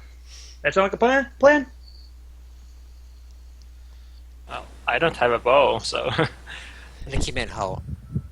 Yeah, sorry, hold Harvey. They both start with HA. So who's shooting this arrow and trying not to hit the Dretch in the head while shooting at the wall? Whichever one of you two thinks you can do it. I'll do it. I'll probably have a better chance anyway. Yeah, again, there are no Dretch in the area around the door. You're not going to hit anything else. Well, I was just thinking if the roll was so bad we managed to accidentally hit one. It's like the arrow fell really, really short. I mean, you'd have to really shoot it. It's like an entire side of the castle where there isn't anything there. Behind the Oh, so it's corner. basically they're all Yeah. bunched up around that front gate waiting for someone to come in, staring at it intently, and then we're just kind of walked around them already, and we're just kind of Right. trying to get down to this door that they can't even look at us. Right. Like everything's kind of guarding the front gate, and you're kind of coming in the back way. So they're not even paying attention in that direction at all. To get them to even notice us, you probably have to come up behind one and kick it in the nuts.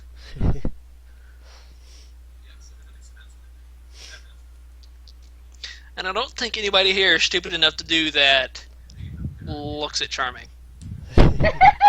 He's not that stupid. See, Yeah.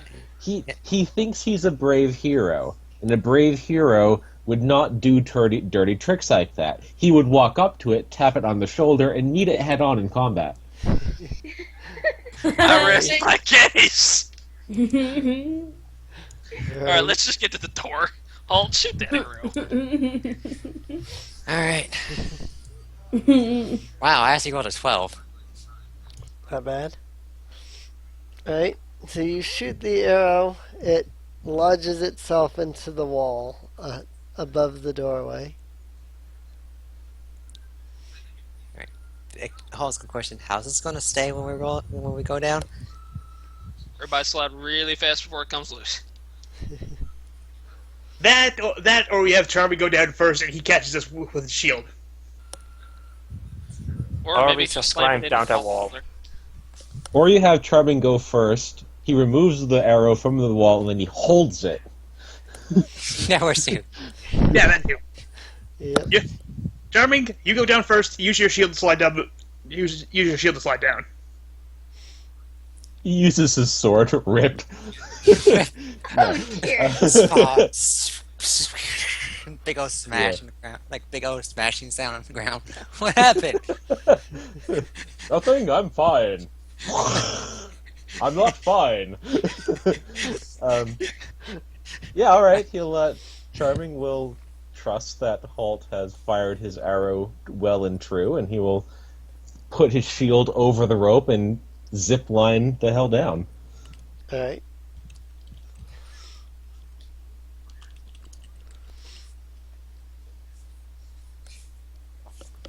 And if that is successful, Yeah. he will then... I don't think he'll remove the arrow. He'll just sort of grab the rope with both hands and sort of tuck it under his arm, hold it really tight so that everyone else can do the same. Alright. He's like, I'm not okay. My legs are broken. Oh.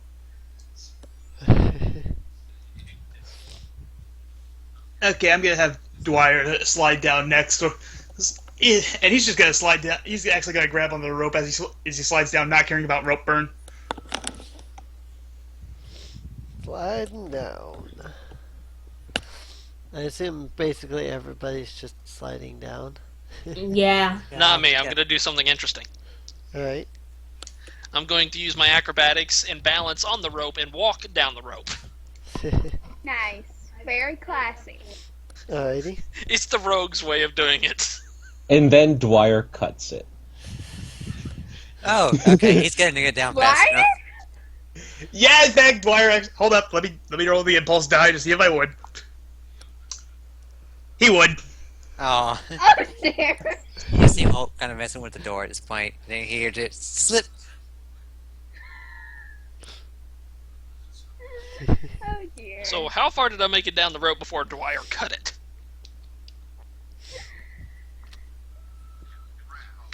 I'd say he'd probably wait until he about halfway down the wire before down the rope before cutting it with one of his daggers. Yeah, though if that was halfway, wouldn't that put me just right behind the dretch? Oh dear. We're not near the dretch. We're in the one part of the part of the hallway where there wouldn't be anything. Yeah. Yeah. So you just fall face first onto the The grass. onto the grass. Yeah, let's see if I would actually hit face first or if I'd land on my Yeah. feet.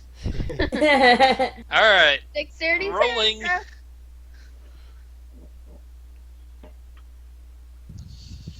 let's see. A 15 plus 2... hold on, I gotta look at the dex save, not the dex modifier. But the dex save is a plus 4 on that, so that's a 19. I'm pretty sure I landed on my feet. Yep. And then I'd be like, I'll get you later for that. He's like I tried to get. He's like that's for comparing my family to dretch. Hedgie actually goes and say, "Don't do that again, too." Sorry, I forget characters' names. Yeah, I have them all written down because otherwise I forget. Dwyer. Dwyer. But yeah, he basically tells Dwyer to not do that again. I'll make.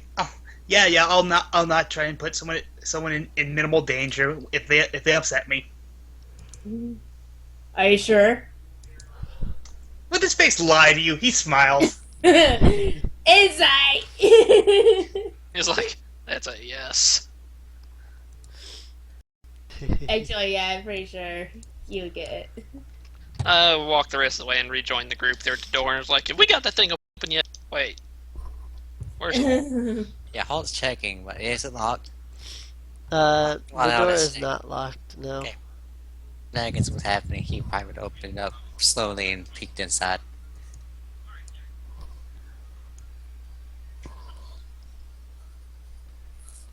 Alright. Did he see anything inside? Like, peeking carefully? Sorry, hang on just a sec. There's a weird, thing in my mouth that wouldn't go away. It's weird. It's your tongue. looking inside, you see roughly about 6 creatures. They're all kind of standing around the inside door there. They're standing around inside of the door there. And their bodies are kind of black and ashen, as if they've been horrendously burned. Even having parts where it seems like the skin has been burned off or peeled off or something to that effect. That picture, the link there that I sent is the creature you're looking at. Great big feet, great big claws. They look horrendous. Ew. It's like, what is this place? The House of Horrors? Yeah, it did. This whole world's been nothing but evil, ugly-looking things everywhere. Except a little What? pink thing. What the heck's that got to do with this You place? see, you just hear, well, she did, and it did say it was close to the darkness. There's a difference between close to darkness and looking like a freak show host. Anna will actually respond to that and say, if you think these are terrible, you know nothing. So we have these things, or we have those cousins. You just see a small grin. Oh dear. I will get you. I will get you later for this elf. Yeah, I'm not helping. Yeah.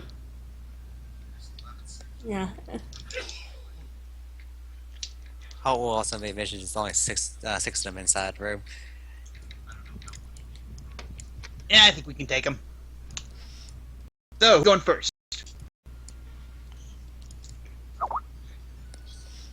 I suppose they use the usual formation. Yeah, I In other think words, so. Charming and then everyone else. Yeah, pretty much. Yeah. Well, she does live with him for the most part.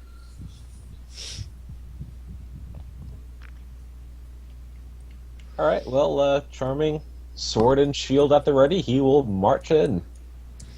Alright.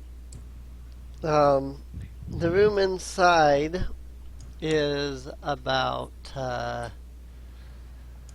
let's see, 40 feet by 50 feet. 40 feet, long, 50 feet wide. Yeah, you guys are going to march in. Let me roll some initiative for the mains. Doo-doo-doo. Mains. I have like no initiative because their dexterity sucks.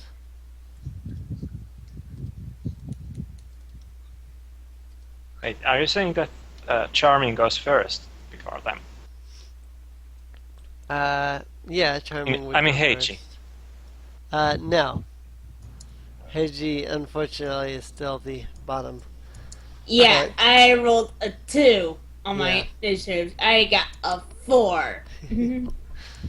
But That's why I everything asked. else goes before them, though. So, that said, you're all marching. You're marching in. First initiative is Ryu. He said he'll be right back. So, Oh, all right. Mm. In that case, then first initiative would instead be Dwyer. okay. Just gonna open up with a firebolt on one of them. So, 8 to AC. That's a miss. Ah, crap. Oh well, I'm starting off golden. Okay, next. All right. Anna.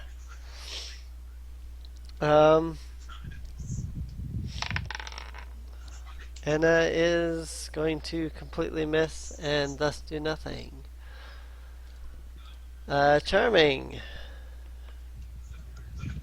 Charming is going to walk straight up to the first one he can find. he can get close to. And swang. Ooh, nice. That's a 24 to hit. And 10 damage. Alright, you stab it, and it dies. Alright. If I have any movement left, I'm going to move on to the next one. Yeah, you'd probably have another like 5 feet or something. Ryu's back, so we'll let him go. Alright, what am I fighting here? The monsters that I described there before. Alright. Well, let's see here. I'm gonna guess they're all... Well, how far away is Charming from any of the others? Well, he's right up next to one of them. I'll shoot that one then. Alright. Plus Dex mod, I have a 20. Yep. And I rolled 2 dice for sneak attack plus normal.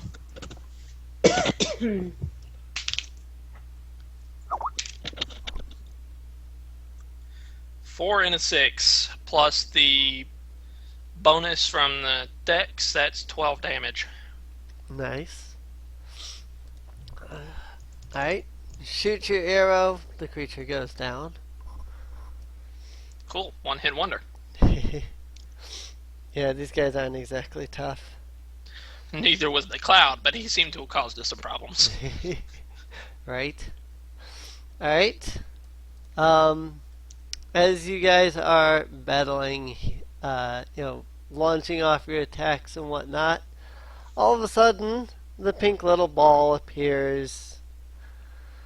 It kind of takes a few steps forward towards one of the monsters and inhales deeply. The creature fails its saving throw and is sucked up inside of the pink ball. After seeing this, Dwyer Blake's just like, did it just devour one of those things? The pink ball then compresses himself, and the creature pops out from its backside. It seems to have taken some damage from that, but that's not all that has happened. The pink ball now seems to be wearing the head of the creature as a sort of hat on its head. I like this thing. Dwyer is like, I so want that thing's corpse when it dies. That said, Harvey. How far are they right now? The closest one is probably about 20 feet from the door. Okay, so... And the one that Charming had walked up to is dead. So... I guess Harvey goes punch one of them. Alright. Sword and a punch, I mean.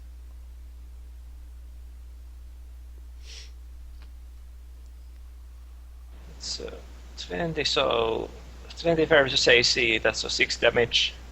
Alright. And the second one is 16 versus AC, Alright. 4 damage. And it goes down. Okay. Well, he's die easy. Yeah, they don't have much health. Do I still have movement? Yeah, you only moved like 20. So. Oh, right, I have 15 then, so I'm going to walk where Charming is and be next to him. Alright. Fade of. Alright. So I'm gonna go to... How far's the closest one from the door? At this point, probably about 30 feet. The only ones that are really left are the ones on the opposite side of the room. So, well, unless you count the one that the pink ball ate. In which case, I suppose it would actually be closer. I will go to the edge of my movement to the one closest to the door at 30 feet and swing my mace. It is going to be a nat 20. Nice. Nice. Right. Whoop. So,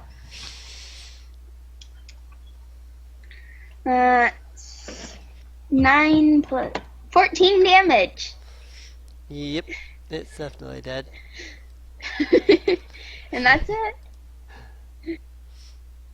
Alright. Uzuki still away? I'm here. Just in time. Yeah, I'm here. I was eating. That's the reason why my mash made it. Alright. So bam, 7 to 6 to the one closest to Charming. So I'm pretty sure I missed. Is it 7? Yeah, it was 7. Yeah, you missed. Alright, so there you go. Alright. The last 2 remaining mains. The one next to the pink puffball is going to swing its claws. That's a hit.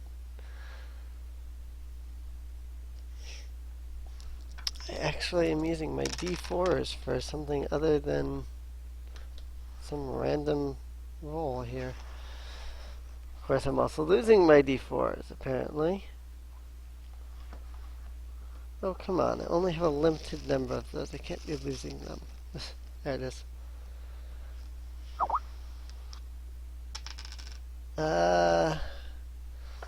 Alright.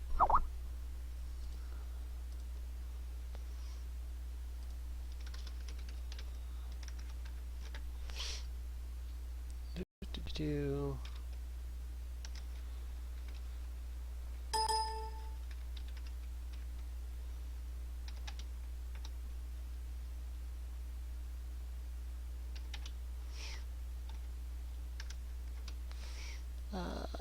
Ba, ba, ba, ba, ba. Da, da, da, da, da, da. No, okay. Alright, so... I can't do the Kirby Dreamland theme. Yeah, no, I was factoring Kirby's health. I forgot to do that. Or we Put do extra something like that. I don't know. Yeah, something like that. The other mains is going to... I'll go after Harvey, since both Harvey and Charming are within range of it. Well, when it moves anyway. 13 against Harvey. What? 13 versus AC? No, it needs 15. I didn't think so. Alright, so it walks up to you, it swings its massive claws. It doesn't even come close.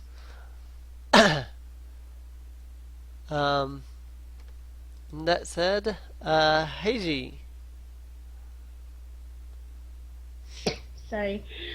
Anyway, Seiji is going to go up to one of those monsters and slash it with his greatsword. Alright.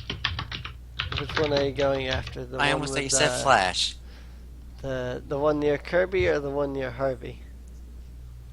One near Harvey. Alright. I almost thought you said Flash. I'm like, you're not a paladin.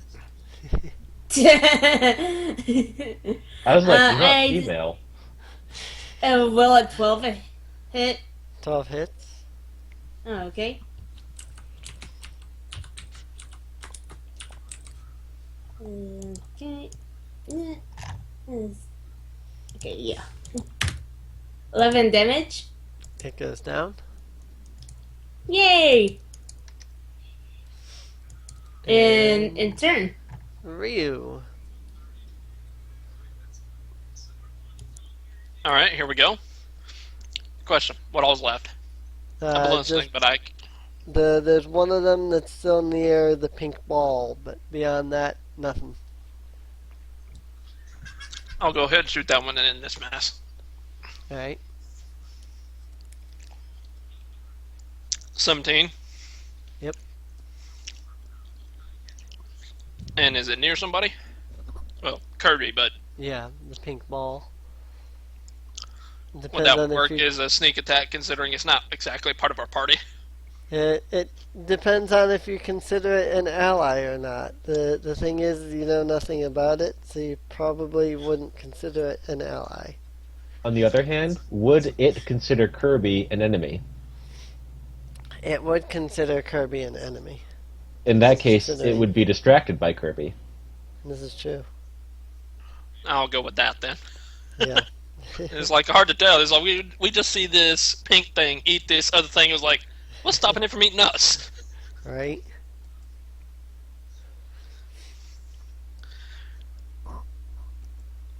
It's a 9 plus 2. That's 11. Alright, it's down. And that This is is going that. too easy. Hmm? Harvey's just wondering why it's so easy. Alright. Yep, it went down. So, that is that. The pink ball turns to you, smiles, kind of waves at you, and gives its little whatever noise it is that it makes. And then it walks over to the door on the opposite side of the room and summons a massive claw like the mains had and smashes through the door and then promptly walks through it into the hallway beyond and heads on. Did that Charming is going to follow it. Dwyer's gonna follow it. That? They don't also follow. It just feels like I've seen too much of Pharaoh not to worry about this. Alright. You follow the pink ball down into the hallway. You watch as it makes its way down the hallway several feet before it rounds a corner. I assume continuing to follow around said corner. Yep. Yeah. It walks up to another door at the end of the hallway. It smashes through the wall or through the door, and then you notice that the hat kind of pops off of its head and forms into a star for a second and then disappears. I'm not going to even ask. Beyond the door, you can see that there is some kind of something kind of like a food storage room. Crates and all kinds of things fill the entire room. Dwyer's gonna blink. Like, so it was looking for food, but that's a lot of food. That's a lot of food in this one joint. Oh well. Anybody else consider what's going to happen to all this food with the walking mouth running through it? Eat it? I don't know. Does any of the food actually look edible to us? Yeah, all of the food is standard food. I mean, looks like, like vegetables and wheat and bread and things like that. There seems to be a lot of food that is crammed in here. As Dwyer said, definitely more than you think should be in a storage room such as this. Well, Harvey's going to grab a fruit or something and snack on it. Alright.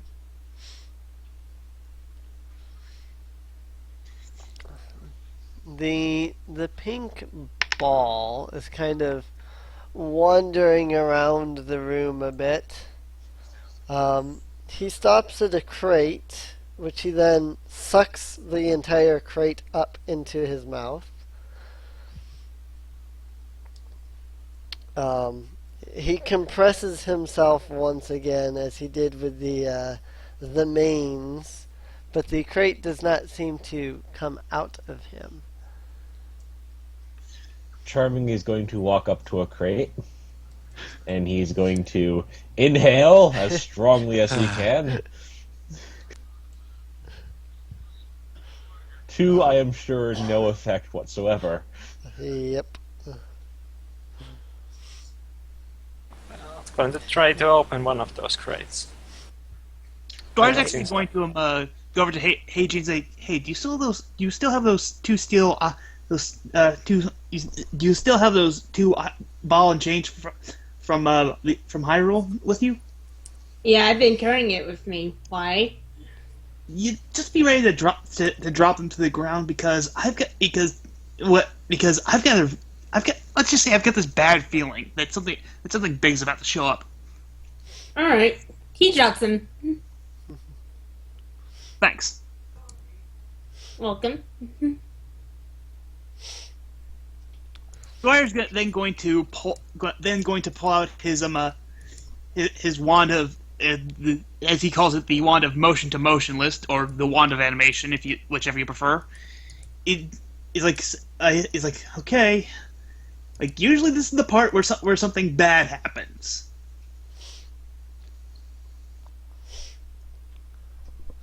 Alright. Let's see. Beyond the crates of food that are in this room, there is a door that leads off towards the north and a door that leads off towards the east. Actually, there's two doors off to the east. One in the northeast, one in the southeast portion of the room. The pink ball seems to kind of be just standing there looking around. It doesn't seem to be going anywhere at the moment.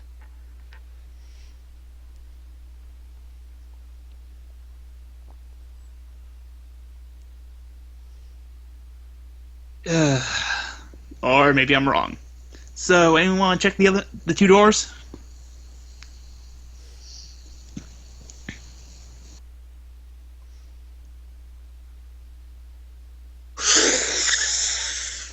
You go ahead.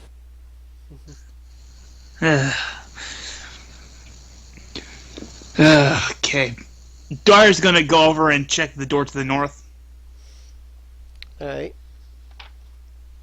Perception check.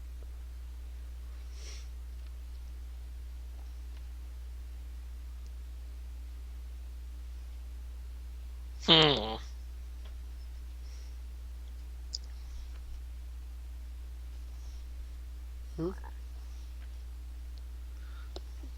Sorry, I lost my sheet. Yeah, I need to find it again, so one moment.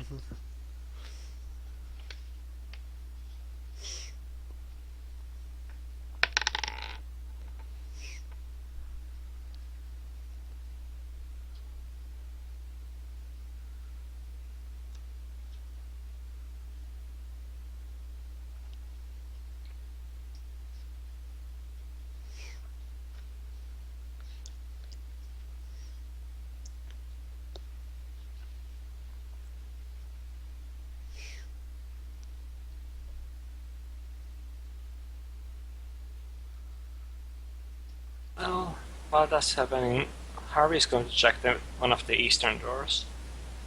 Alright. Let's say the one on the left. Well, there's a northeastern and then there's a southeastern. Northeast. Eastern one. Alright. So that's a roll perception as well. Yeah, if you're listening at the door, it's perception. If you're actually checking the door itself, it would be investigation on the door. Okay. Listening then. Alright. Yeah, I got a That's 10 a on my 5. 5 and a 10. Alright. Neither of you hear anything. Nothing this way. I don't hear anything. Okay, now I'm actually going to check the door itself to see if it's locked or anything for this door. 7. Man, I'm not doing good. Well, the door doesn't seem to be locked. Okay. We got no reason to leave. So, My question is, what is going on? It's like we check these doors, there's nothing here. It's like, where is everybody? It's supposed to be a castle. Where's the guards? Where's the... Well, other than the dead things we just killed, where is everybody? Oh, no idea, so we're just opening doors and seeing if there's anything. And Harvey is going to try to open the door sneakily. Do I do a stealth on that or something? Yeah, if you want to do it sneakily, stealthily. 24. Okie dokie dokie. This is the northeastern door. Yeah. Alright. It opens into a hallway that leads off to the north. And nothing in the hallway? Nothing in the hallway. There is another door directly adjacent to the door that you just opened. That's off towards the east side there. Well, Harvey's going to open the door all the way and announce that this one is empty. Just the hallway.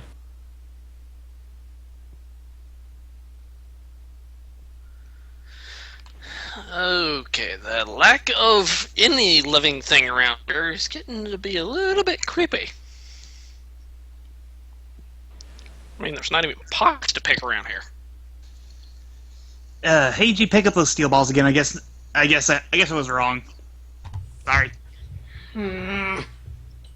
Hedgie picks him up. Oh, doing the same thing with the southeastern door and opening it with stealth. Alright. Does it even bother to listen this time? You 15. open it. Leads to another hallway. About the middle of the hallway, there's a door off to the north. Thinking on the other door, you're pretty sure that both of the doors that you saw lead to the same room. Oh, out a hallway here and goes to the same place as the other one. Dwyer just shrugs and kicks the other door in, not caring about being stealthy. Kicking in the north door. Yep. Alright. You kick in the north door, only to reveal a little teeny tiny hallway that leads to another door. Dwyer's So, like, which way? More doors and more doors. ugh. Doors.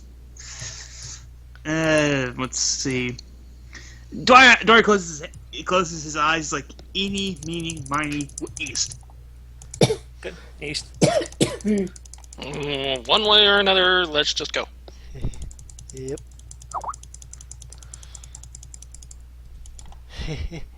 One does not simply walk into more doors.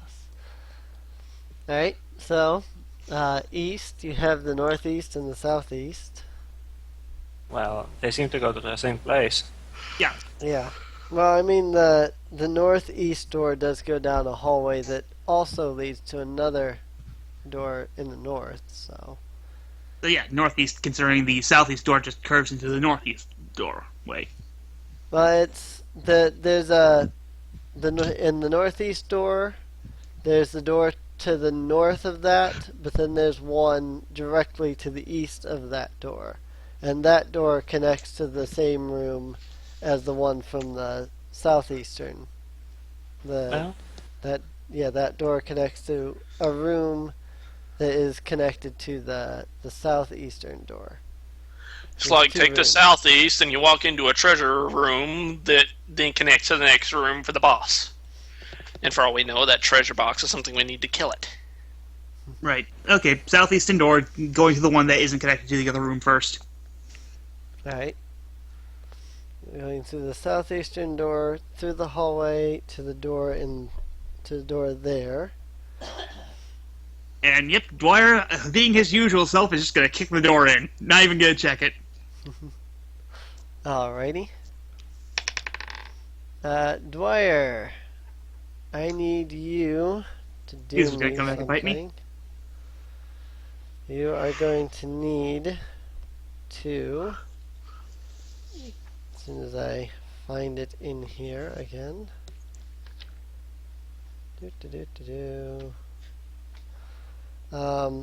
You have set off a fear trap. When you kick the door open, you need to make a wisdom saving throw. Of course, it's a saving throw where I have no bonuses. So, 16! Alright. You kick the door open. A massive, an image of a glowing blood red skull appears in front of your face. It frightens you for about 2 seconds. It just kind of gives you like a jump scare, and that's about it. Yeah, Dwyer's like, oh, wait a second. Oh, wait. My half-brother pulled this crap on me all the time. Oh, well. So, I just kind of look at it and like, good grief. What part of half orc do you guys keep forgetting? My tribe is weird. So come on, into the door. Yep. Alright. Inside of the room that you are now in, it's only roughly about 20 feet by about 20 foot. But the room that you're now in,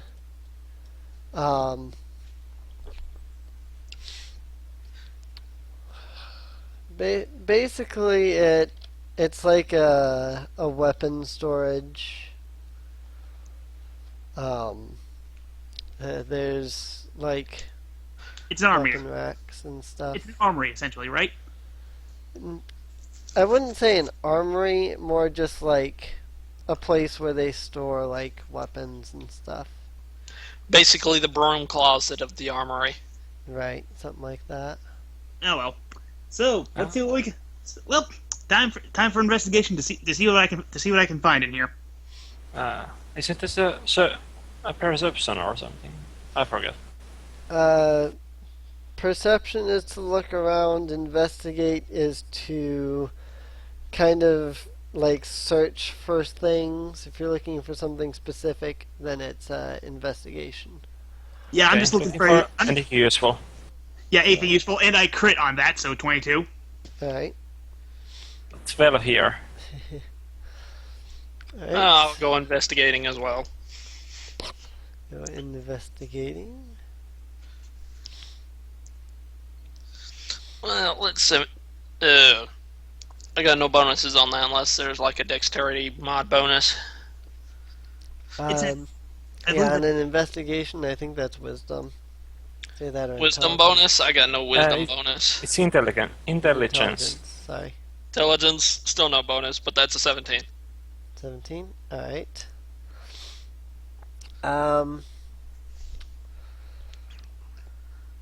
Dwyer and Ryu, you hear something as if it's calling out to you.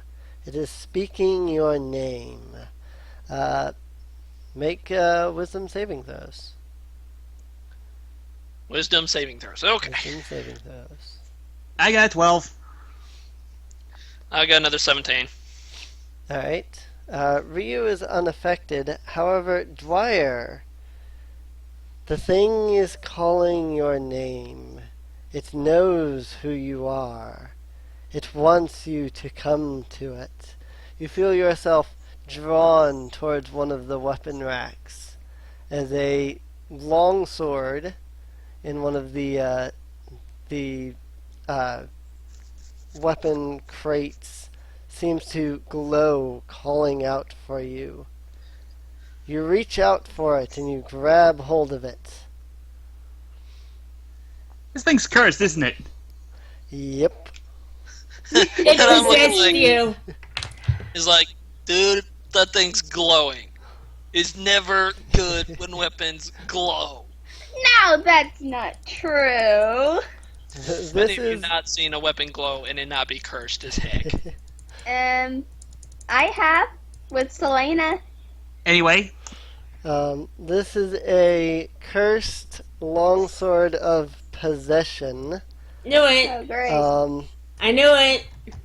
Until you can remove the curse from you, and thus stop holding on to it. You literally cannot let the sword go.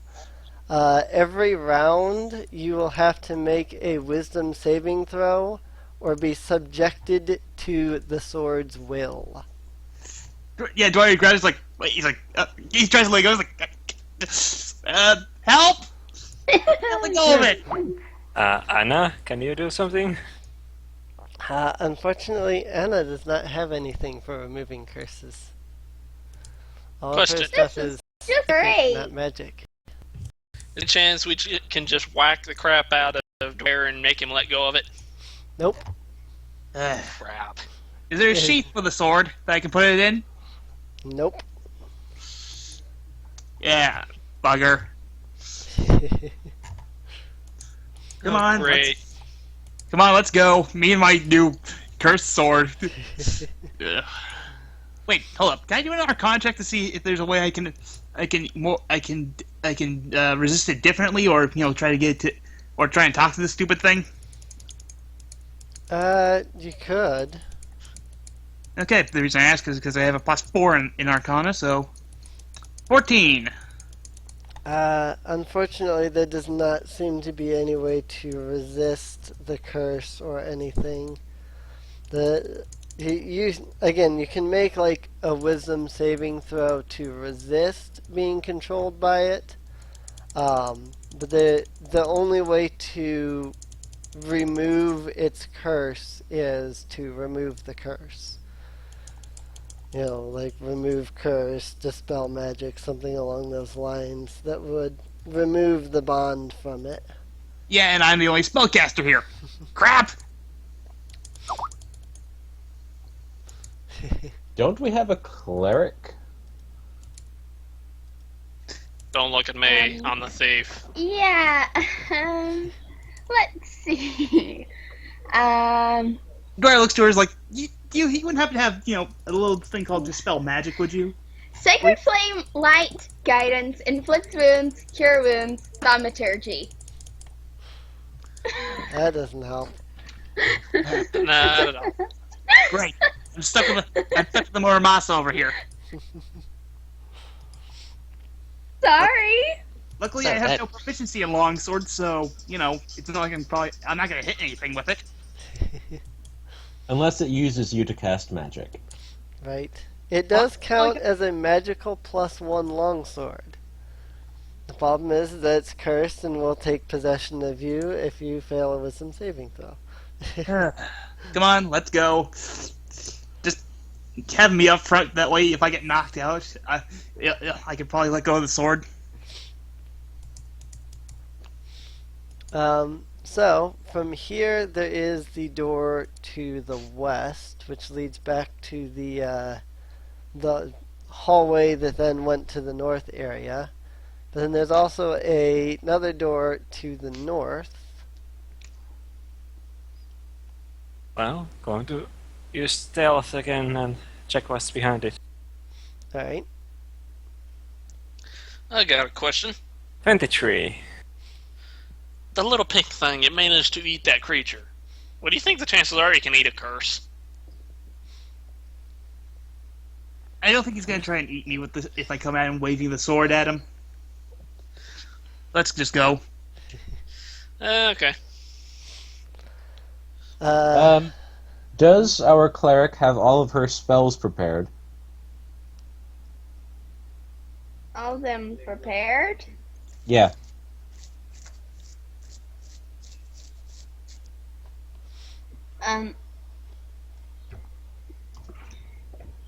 Yeah. Okay, because you have access to a level 1 spell called Command, where if the target fails its wisdom saving throw, you can order it to perform one action. One of those is Drop. Oh. The thing is, if you already have your spells prepared, then you can't prepare any new ones until tomorrow. Yeah. Yeah. Well, it looks like he's stuck for that sword.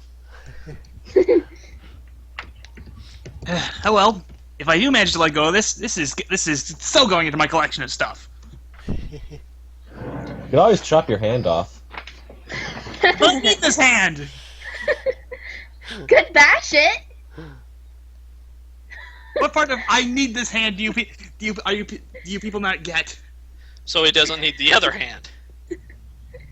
I need both my hands to Bashing it does not involve cutting it off. Bashing we can heal.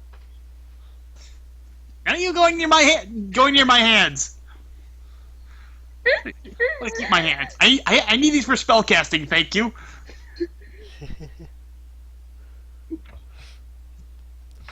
Alright, so Wait, if we immobilize the sword, so somebody has to grapple it, and then someone can push Dwyer away, thereby releasing the hold, right? Then whoever's Yeah, got the sword but can come and what curse to grapple- next. Well, no, Yeah. we just have to immobilize the sword. We just have to reduce its speed to 0. Doesn't I'm pretty sure you can't immobilize something that is being held. Oh, sure. You just have to find some other way to immobilize. Like, tie some rope around the crossguard, and then tie that to something else, and then all of us grab Dwyer and pull. If the sword lets us. I'm gonna. Why wouldn't it? It can control him. It can't control us. right. Yeah. I don't want to risk this thing trying to attack you guys. So let's just go. We'll figure this out later. What is your strength modifier? Out of curiosity. +1. You have a strength of +1. That's right. You're half orc. All right. So I mean, it's still not bad. I mean, that's going to be plus. Well, it'd be +1 to hit. So you would need to roll a 17 in order to land a hit on me. And even if you did, it'd be 1d8 +1. So I'd be taking on average 2 damage. Just saying. And maybe I want to keep this. And maybe even after we get this curse removed, I maybe want to keep the sword because it's a nice looking sword. That's fine. You can keep it after we get out of your hand. Right. Well, Yeah, if you so- want to try it, then go ahead. Fine. I'll try. You try and rip this sword out of my hands. Well, it's up to you guys. I mean, if you want to be cursed, then fine. We could just go with that. But, if you don't, we could do something about it. A curse versus his wild magic. Which would you rather deal with? His wild magic. A curse will still make him cast spells. Yeah. But okay. Which means that will trigger his wild magic. Get some more rope, tie it around the sword, and then have Charming try to yank it out of my hand. Okay. Holt ties the sword around the rope around the hilt because retarded. This around the blade. Right. Yeah, and then everyone grabs the rope, and then I grab Dwyer, and then we pull and see what happens. Are we good with that? You want to try that? Yeah, let's try it. I'm just gonna kind of stand over here towards the rat and watch this and see how much of a really bad mistake this is. Harvey is helping to pull the rope. I'm pretty sure the rest of the crew should be able to do something. One more person wouldn't really matter. Probably would be wise if you guys were like at the far end of the hallway, like a good 40 feet away at the end of the rope. That way, in case something does happen, in case the sword does oh, wait a minute, something's trying to make this not work, and it takes over, Dwyer, I'd be the only one he could hurt. So you guys take, a few dozen steps back, and we'll make this happen.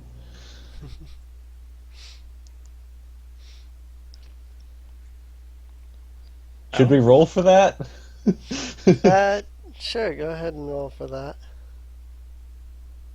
Oh, we all make athletics checks.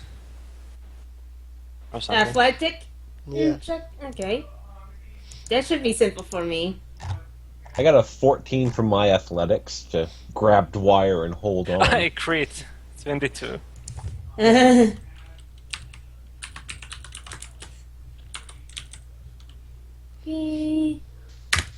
20. 7. Alrighty. You're Holt. You're not Marie. All right. Did I do a wisdom saving throw to sort of make sure that the sword doesn't try and take me over real fast?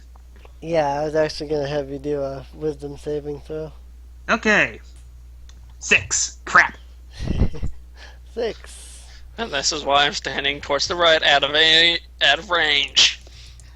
Alright.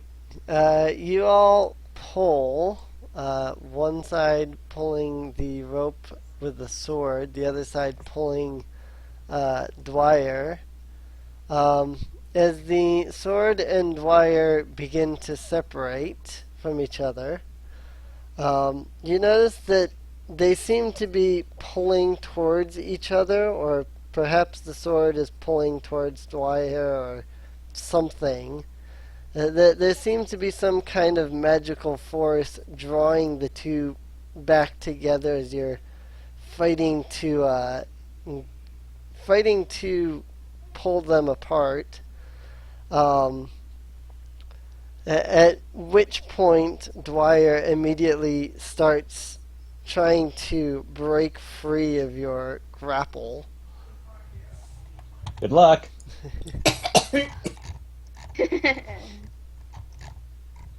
I should note that the sword is no longer in his hand. You have pulled them away from each other.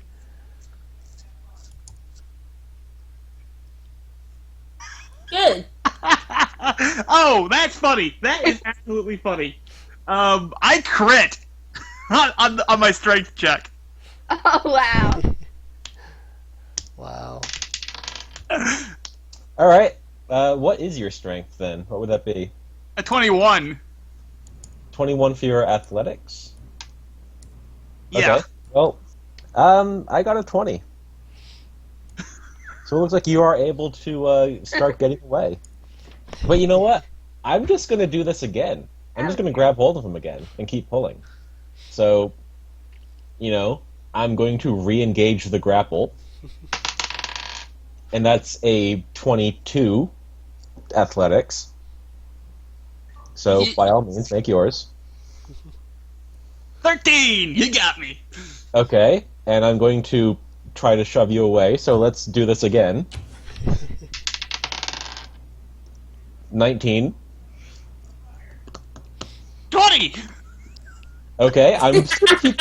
Listen, I'm just gonna keep doing this. I was just over here watching you two, shaking my head. This is getting ridiculous. I need it. I need my precious. Okay, I need to get that out of my system. Yeah. Alright, I'm going Right. to do something here So now. that's I'm just like- tired of watching these two, so I'm going to like immediately... charming. The sword's out of his hand. You can let him go. No, he's trying to get it. Yeah, the sword is kind of like you're pulling the sword with the rope, but then you're pulling Dwyer away as well. And the sword is kind of floating in midair, and the two are kind of like the sword is pushing towards Dwyer while Dwyer is pushing towards the sword. Despite the fact that it's no longer in his hand, it is still connected to him. Question. Would Dwyer continue to be trying to get the sword back if he was unconscious? If he was There we go. unconscious, he wouldn't be able to try to get the sword back, but that doesn't mean that the sword wouldn't try to get back to him. We could all probably do something about the sword as long as we didn't have to deal with Dwyer. You I guys don't see deal with what the we- sword. I'll deal with Dwyer. I was about to say, at this point, Anna, can you knock him out? I was just gonna hit Just him over the head with take a frying the sword, pan. get the sword away. Pull the sword away from him. Put it in another room. Lock it somewhere. I don't care what you do. Get it away. I'll deal with Dwyer. Yeah, I guess we're pulling the sword to the next room that we came through. Right. I'm just gonna walk up behind Dwyer with a frying pan and whack him over the head with it. Ella Why? has a frying pan. Yep, who do you think I borrowed it from? She's got one of those invincible frying pans. I borrowed it from her and whacked him over the head with it. Do I have to roll to make sure I've actually hit him with it? Yep. You probably would if you're actually doing that. There'd probably be an attack roll. The thing is that again, the sword is pulling to Dwyer. So even if he's knocked out, the sword is still going to find its way to his hand, basically. Which is why I said, get the sword away. Right. I'll deal with Dwyer. Well, my thought process was that is if we knock out Dwyer, he's not resisting us anymore, so we can drag his body away from the sword a little easier. The sword is going to connect to his body. Yeah, the sword is pulling him to it. Oh, sword so is it's not him intelligent. doing anything, it's the sword doing a gravity pull. Right. The sword is Oh, okay, intelligent. never mind. So you guys get rid of the sword. Hey, Take it would the away. thing melt to dragonfire? No. Dang. Do we have to make some checks, or do we just, since there are how many of us, 4 or something, pulling the sword to the next room, the hallway? Or maybe to Kirby. Now, what did happen to Kirby is a good question. You guys pull on the sword. As you pull the sword further away, it becomes harder and harder to pull on it. Suddenly, a pink puffball pops up. It stares at the sword for a moment, and then it begins to inhale. The sword flies into its mouth, and it closes its mouth around the sword and seems to compress itself down. After a moment, a green cap appears on its head, and a massive sword appears in its hand. It cheers, and then it kind of stares at you. Then it flies into Dwyer's hand. God damn it. I'm like, for the love of gosh! I thought this thing, it did eat the curse! So what Bravo to that. did the sword come out of him? No, the sword did not come out of him. Am I He still ate affected the by it? sword. Am I still under its sort of possession thing, or am I back to normal now?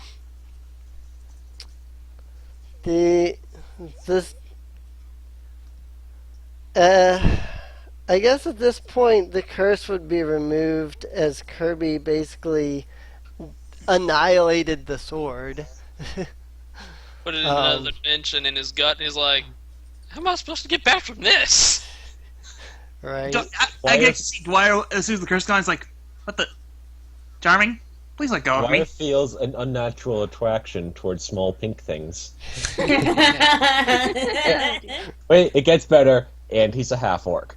Oh dear. Dwyer's like, Charming, still let go of me, please.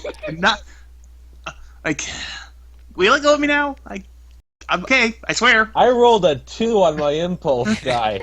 Charmy's gonna hold you back. Get rid of the sword. I'll hold him here. Charming, the pink thing ate the sword. I'm fine. Aw, nice hug. Of some kind.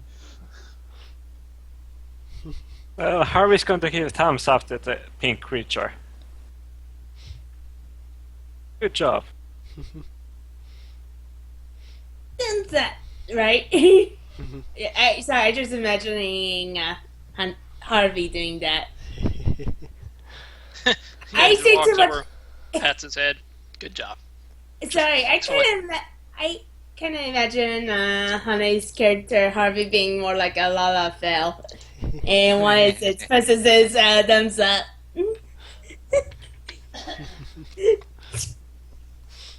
Well, it's a good amount. So, Alright. which way now?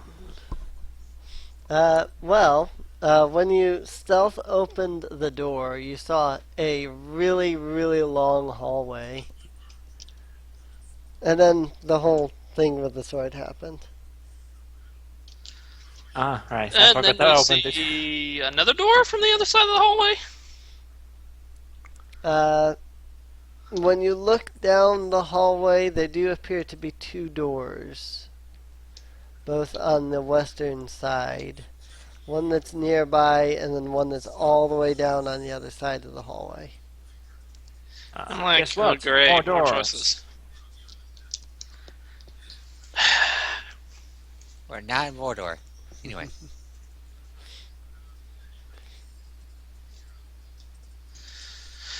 Alright, I'm just gonna walk down the hall and kick one door open and continue walking until I get to the other door. Whatever Right. triggers, I'm just already walking away from it.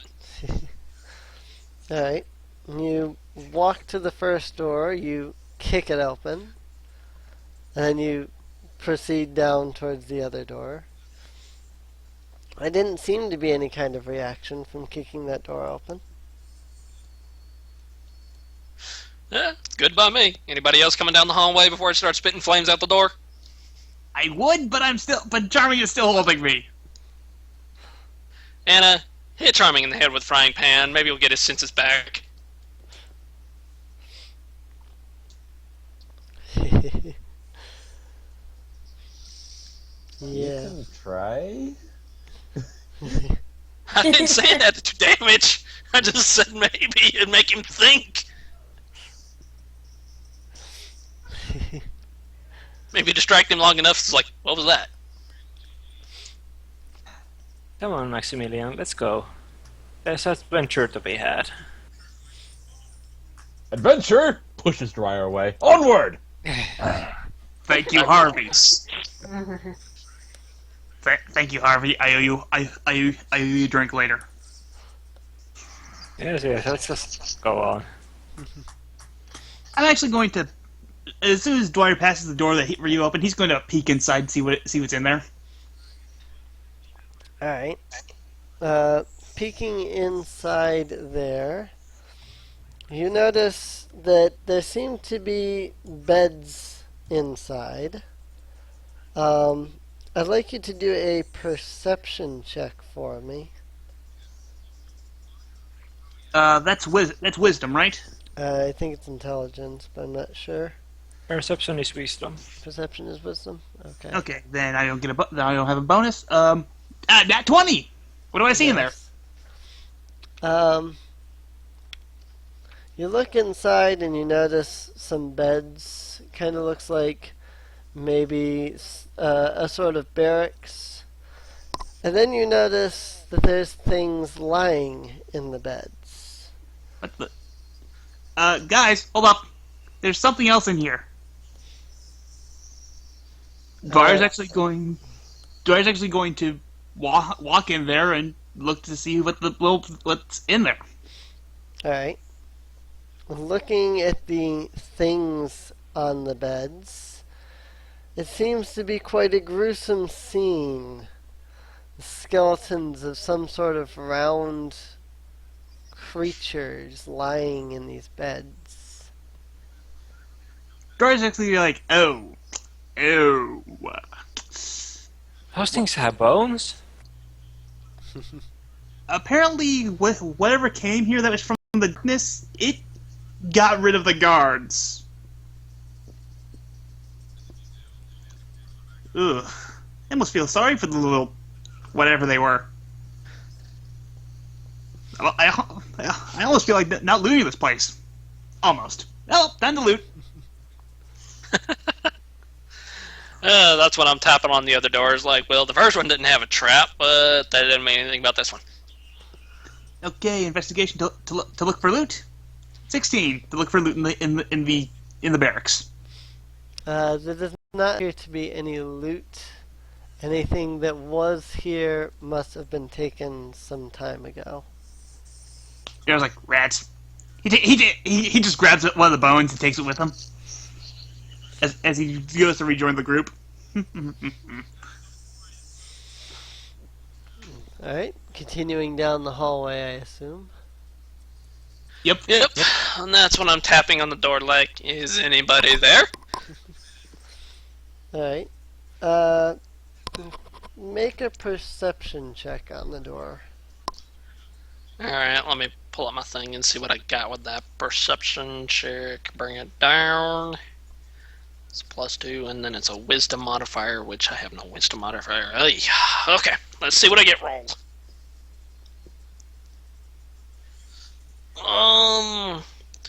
Well, with the wisdom, no wisdom modifier. I got a 13. 13? Well, there's a +2 in perception, so that'd be 15, sorry. You hear two voices speaking back and forth beyond the door. One speaking in a sort of accent, kind of obnoxious. The other speaking in a language that I'm not sure if you actually know. Do you know Infernal? I don't know. Is that something Dragonborns usually know? Well, it's a language. If you don't know. didn't pick it, then you wouldn't know it. I don't believe that was one of them that I picked. Alright. In that case, the second voice seems to be speaking in some kind of dark and very evil-ish sounding language. Very deep and gravelly voice speaking. Can't seem to make out what it's saying due to the fact that it's not speaking in a language that you're familiar with. But the other voice seems to be more or less replying in shock and horror.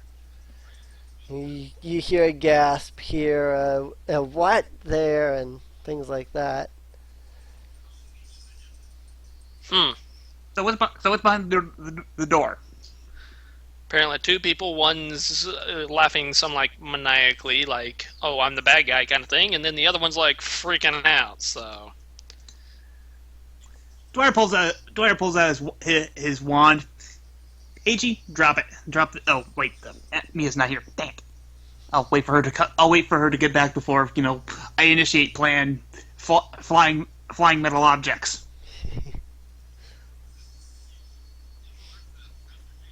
I'm going to peek through the keyhole if there's a keyhole to see where the positioning is of said people. Alright. Do another perception check then. Alright.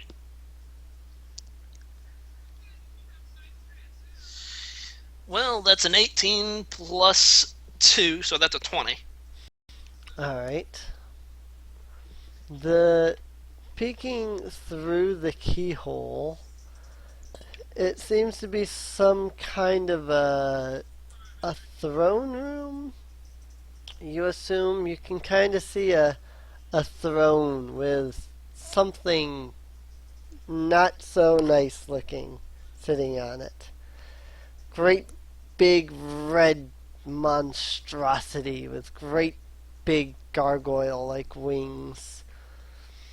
Whatever it is, it's speaking to something in front of it, some kind of creature dressed in an orange robe. Its back is turned to you, so you can't really see what it is.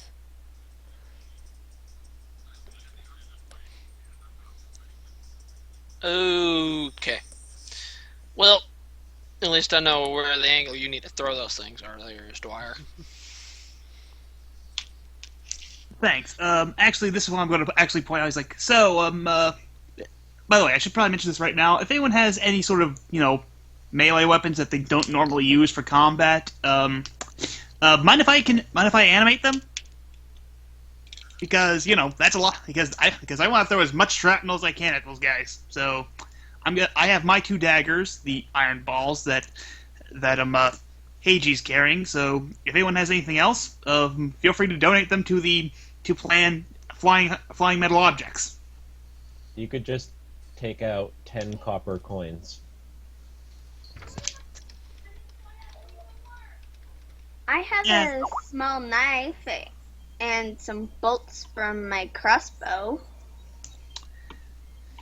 I'll just do the 2 iron balls, my daggers, and 6 coins. So yeah, there we go. If you go into battle, could I have heal from Anna finally? Oh yeah, that's right. We did take damage earlier. So yeah, Anne, could you heal us up, please? I only need 4, and I think I need 7. Alrighty. Rolled 7 for one. Rolled 6 for the other. That's both full. Yep. So yeah, Mia, it's time for you to drop the 2 iron balls. Time for Heiji to drop the 2 iron balls again because we actually have the boss now. All right. Heiji drops the balls and and finds out he really needs to get a bag of holding. Anyway. Oh dear. Yeah, I was Yes. thinking that myself. Everyone did the same thing. Yeah. Let's just go before this gets ridiculous. Yeah. Yeah. Yeah. Open the door. I just kick the door open instead of waiting for it to be all sneaky. I just go, boop, sudden. Alright. You bash the door open, noticing the massive red demonic creature sitting upon the throne. The thing in front of him jumps when the door smashes open. I guess if anyone has any readied actions they would like to use on either the thing or the red thing, you're free to. What does the thing look like? It is a massive red demonic creature with really tough looking scales, massive like gargoyle like wings. I meant the other thing. The other thing is, it kind of looks like a penguin wearing a red robe.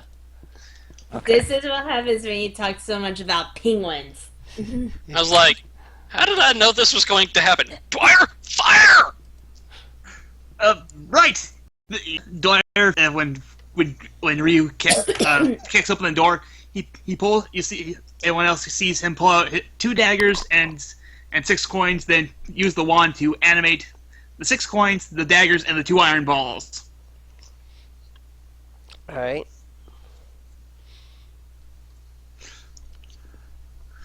Anyone else have anything else before we start combat proper? Nope. No. No? I'm surprised. Alright. Well, there's not much to do when you are melee. This is true.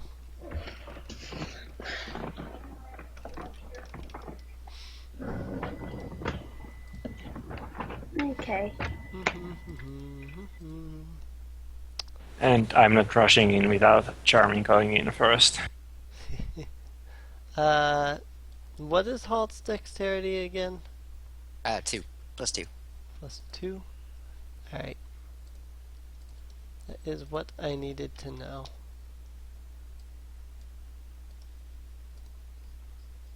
And then this guy had a whopping 0 initiative. Oh wow. Well, that's a surprise door kick open for you. Wow, that penguin. He's- He knows nothing. He's like, he was useless in the show, and he's useless now. The the massive red creature chuckles at you and says, "Do you really think you have power enough to fight me?" Probably. Ryu. Yep. Rolling for attack with a giant arrow to the forehead. He's like, not sure if you'd call this power, but I got a pretty good aim. 15? Nope. Well, floof. On to the next guy. It's like I look up and see he's just a little too fuzzy on my scale. I'm like, I'm not even going to fire this arrow. Next guy. Alrighty. It's Dwyer. Dwyer's gonna chuckle. He's like animated minions. Attack the big demon. So yeah, they all fly and attack the demon. So Alright. this is wait, how big of an object would you consider those iron balls to be? Probably not bigger than medium. Probably small, to be honest, because they're iron balls, but they're big enough. They're small enough that you could hold them. So I would probably say small. Okay, then this is gonna be a lot of attacks. First, dagger 1. 22 against AC. Yep. Dagger 2, 11. Nope. 1 coin, 16 versus AC. 16? No. Coin number 2, 20 versus AC. Yep. Coin number 3, 20 crit. Alright. Let's see. So that's been 1, 2, 3. Sorry, I'm trying to keep track. That's been. Yep. How many coins has that been so far? 3. 3. Okay, then. Then coin number 4, 19 versus AC. Alright. Coin number 5, 26 versus AC. Okay. Coin number. Let's see. That was coin number 6, right? I don't know I think if that was it's 5. Yeah, I think that was 5. Yeah. Then last coin, another crit. Nice. And now for the two iron balls. Hold up. Did that wrong? 19 versus AC. Yep. And 8 versus AC. Nope. Okay. I'm gonna roll for the iron ball that hit now. So it first takes 3 points of damage from the iron ball. Alright. Then from the dagger that hit, 8 more damage. Alright. Then from the dagger that hit but did not. Then now for the dagger that hit but did not. For one of the 2 daggers that hit but not. Sorry. Dagger that didn't hit but did not crit. 5 more damage. The other dagger that hit but did not. No, these are the coins. Sorry. Another 8 damage. And now for the 2 that crit. So 9 and 12 damage. Alright. And that's just as the bonus action from animate objects. Alright. So and now to lay out some more punishment. Time for the good old magic missile. He's gonna do more damage than us all in one run. That's why you don't give someone at 2nd level a magic item that casts a 5th level spell. That's what I said. Yeah. Or you just prepare for such a thing. But yeah. Anyway. Sorry, one moment. No. Because when you prepare for such a thing, that means you're building a monster to be able to take 5th level spells and you're throwing this monster against a party at second level.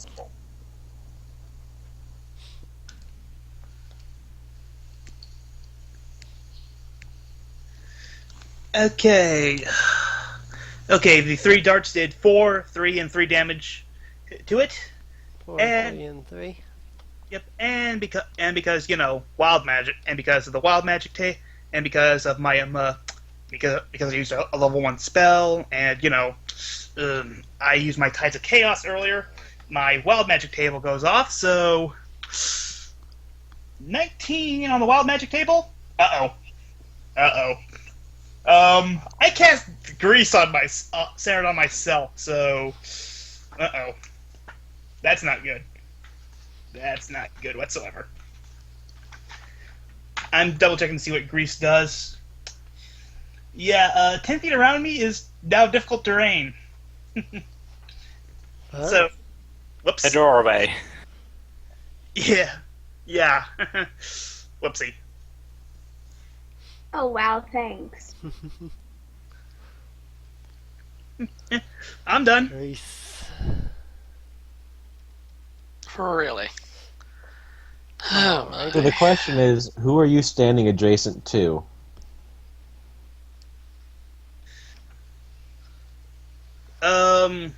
I think I was. Probably. Yeah. Probably near Hedgie or something. Yeah, Pretty sure. I was probably in your Whoever opened the door. Yeah, so I'm standing actually near Ryu. So yeah.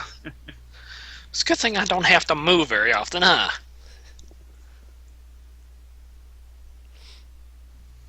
Yeah. So Well, yeah. let's see. When the grease appears, each creature standing in its area must succeed on a dexterity saving throw or fall prone. Oh, Creature that enters the area or ends its turn there must also succeed on a dexterity saving throw or fall prone. So yeah, if anybody is in the range of 10 feet from Dwyer, Which I think is pretty much everybody. Yeah. yeah, which the hallway is 10 feet from the door, so if you're in that part of the hallway, you just got hit by that. Well, I just got a nat 20 plus 2 for a dexterity saving throw. I got a question. Would this would danger sense work on that? Because it's basically advantage on dex saving throws against effects you can see.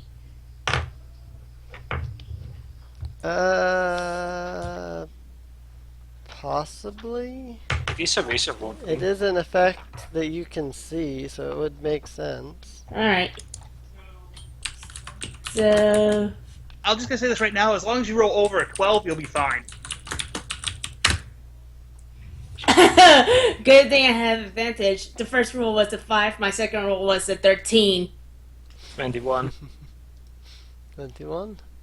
And I got a 13 myself, so I'm affected by my own grease slip up. Oh look. Well, Uh, Dex. As I said earlier, nat 20 plus 2. Question, would fire affect it like it would have? Grease fire sort of thing. Would they easily catch on fire? No, it doesn't say anything about it being like extra Okay. flammable or anything. Alright. So, Just had to check. yeah. Never know on some of these things, right? Right. Alright, so if that is it. I ended up with like a 17, so I'm good. Yeah, I'm done. Alright.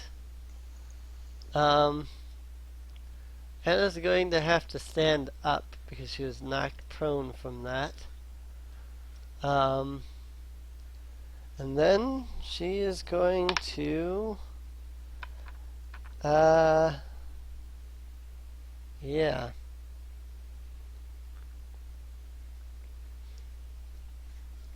Let's see.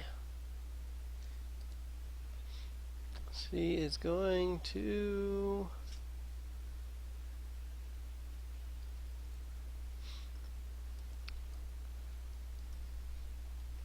I guess she will hit it with fire.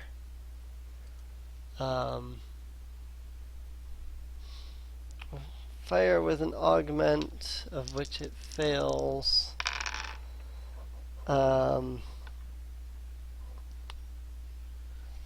11. Not bad. Alrighty. Charming. I'm going to stand up, and I'm going to walk over to him.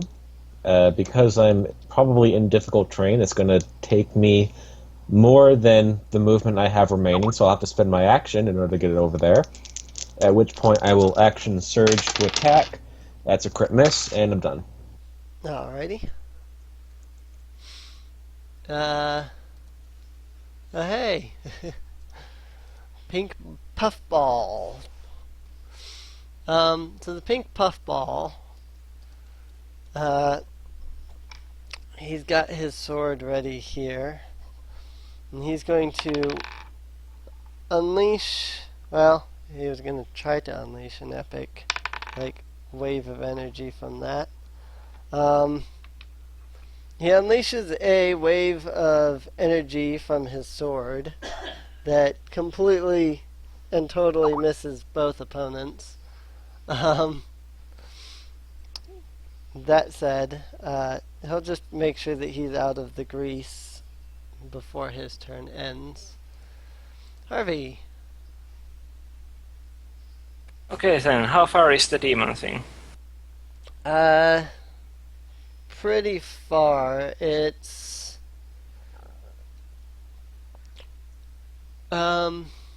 let's see, it's about 30 feet from the door. Which means plus 10 to the difficult terrain. I can't make it there. Well, I suppose I just move it next to Charming and be done with it. Alright. Fate of.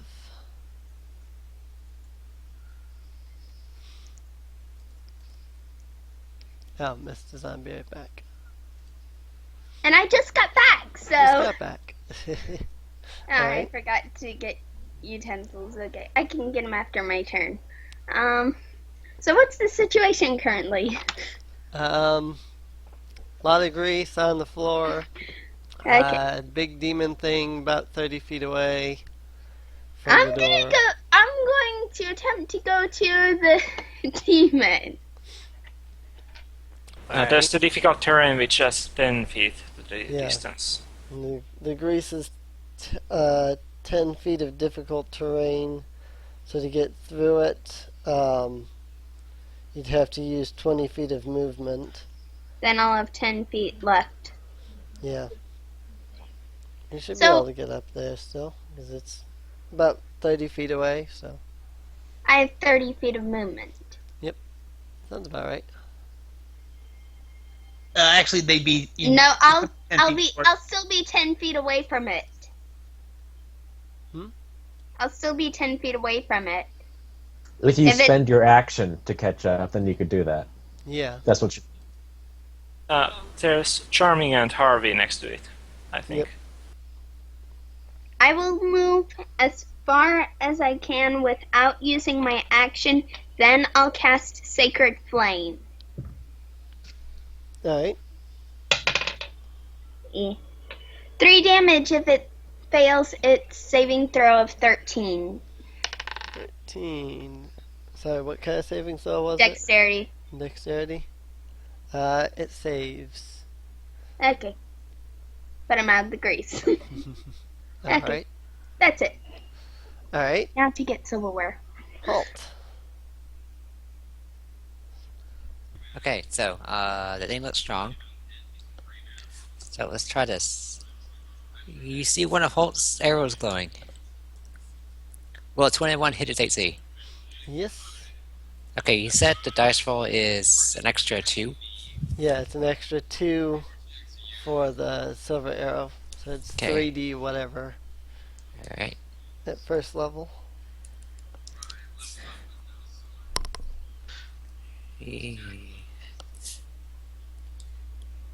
So 3D. 8 plus 2. So 10 damage. Wow, only 10. Only 10. And 6 of it is radiant. Alright.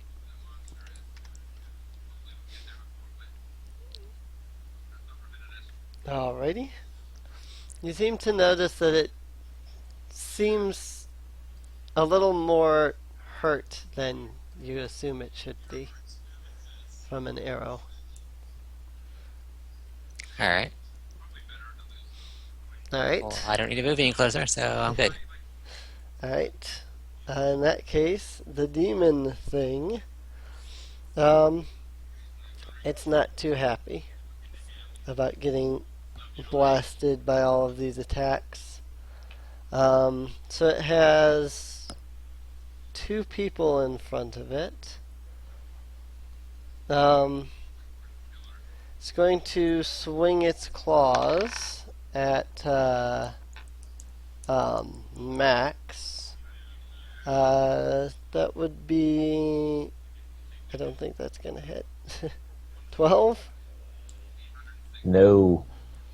Alright. Second claw attack against... Who's the other one that's up there? Is that Harvey? Harvey. 17. Or Birdman. That's hits. Alright. That is a lot of damage. Sheesh, everybody's getting lucky shots. Except me. 15 slashing damage. Ouch.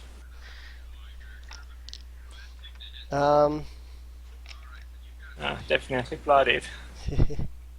Yeah.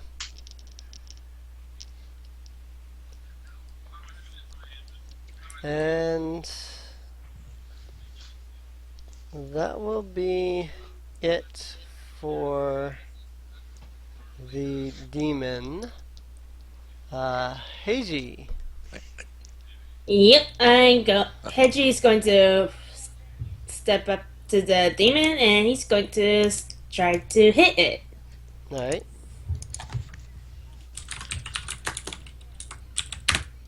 I don't think that'll hit a 12. Nope. Yeah. Well, I did say try. Do or do not. There is no try.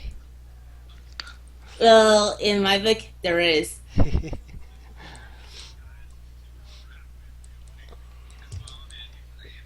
Well, my turn is ended.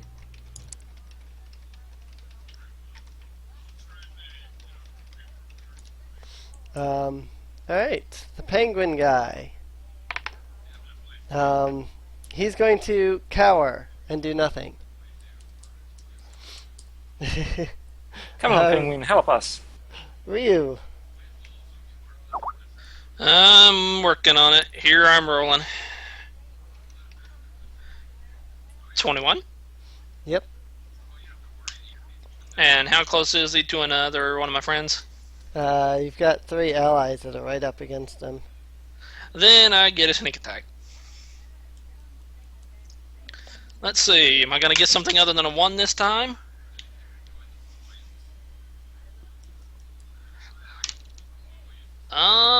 Okay. It's a 5 plus a 2 plus another 2, which is 9. 9? That's 9 damage. Yep. Alright. Anything else? No, I'm just going to stay there. Dwyer. Okay, first off, Ray of Frost and the big demon thing. Alright. 5 versus AC, and so that's a crit miss. Yep. Oh well. Minions! I'm sorry. You definitely shouldn't have given me this, but okay. Dagger 1. 20 versus AC. Alright. Dagger 2. 18 versus AC. Nope. Okay, coin 1. 13 versus AC. Nope. Coin 2. 24 versus AC. Yes. Coin 3. 16 versus AC. Nope. Coin 4. 22 versus AC. Yes.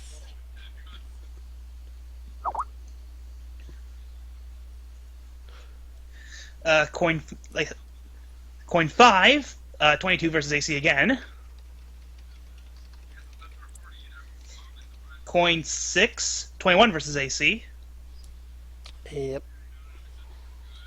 And now for the 2 iron balls. 17 versus AC. Nope. And 8 versus AC. Nope. Okay, so that was 6 hits from the tiny object. So 5, 8, 8, 6, 8, and 5 damage. So 40 altogether? how much? 40 altogether?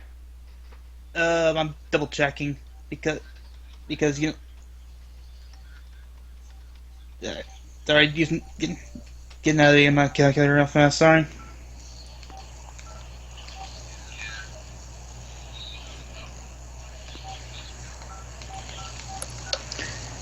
Yeah, 40 damage altogether. Nice. Alright. And because I'm not moving, I'm going to do my dexterity saving throw because I'm in the grease. Alrighty. And I am a crit that. So yeah, I'm not prone. Nice. Alright. Anna.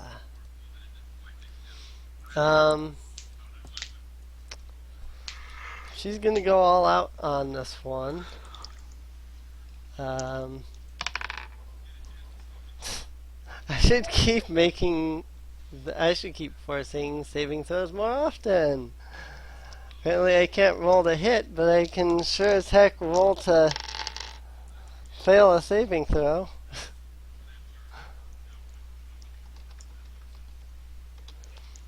17 fire damage.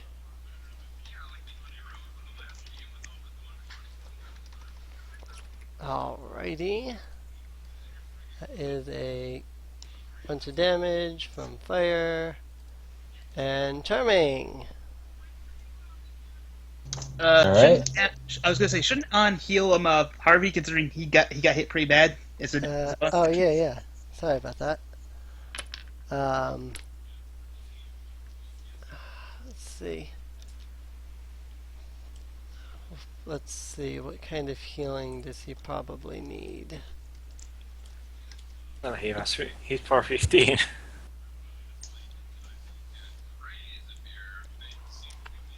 see.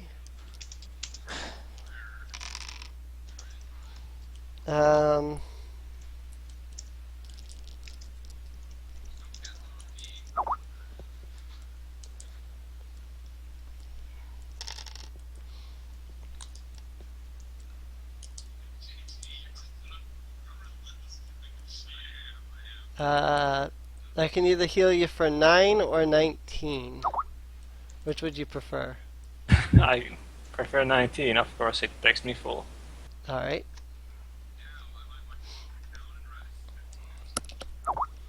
Alright, so, yeah, charming. I swing. I miss. I'm done. Alrighty. Kirby. Ay, Kirby can't hit nothing. Keep rolling low numbers. Harvey. Harvey is doing the third punch. 8 and 15 versus AC, so I guess nothing. Yeah, neither of those are a hit. For a boss, he is very, very fast. Yeah, you mean he has a high AC? Well, we He's keep really- missing him, so I'm going to say he's moving fast. Yeah, that's true. Alright. Fate of. Alright, I'm going to close the distance and go up to the demon. Nat 20. Nice. So, double my damage dice. Let's not have him drop off the file. Let's 16 damage. 16 damage. Not bad. Yeah. He's that'll be it. feeling it, that's for sure. He's certainly feeling that damage. Halt. All right.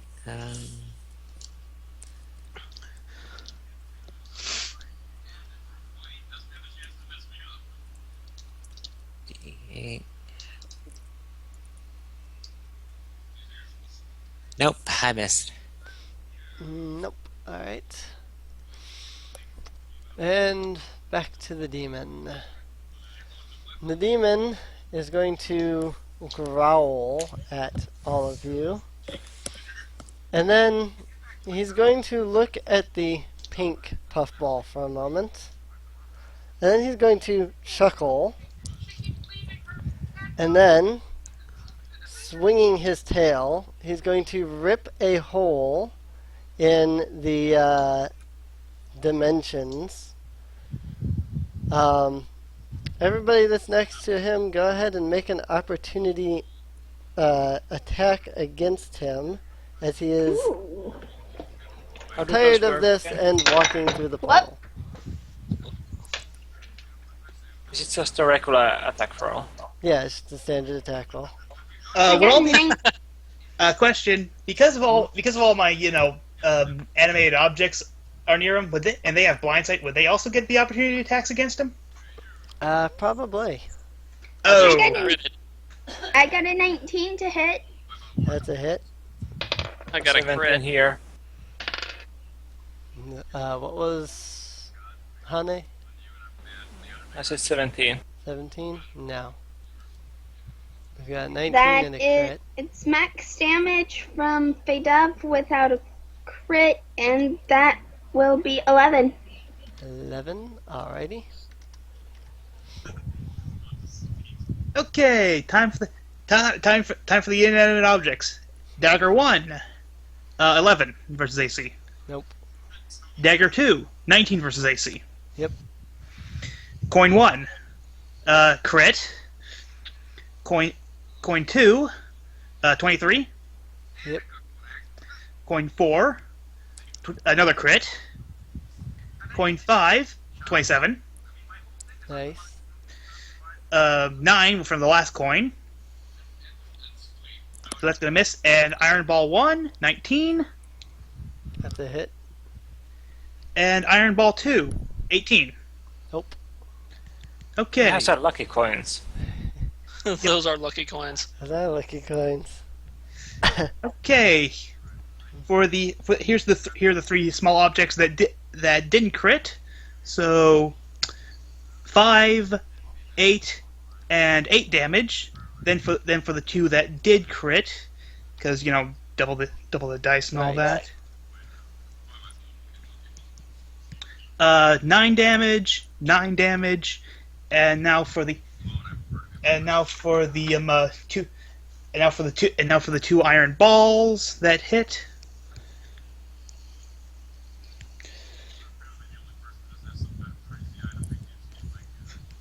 Uh, 9 and 6 damage.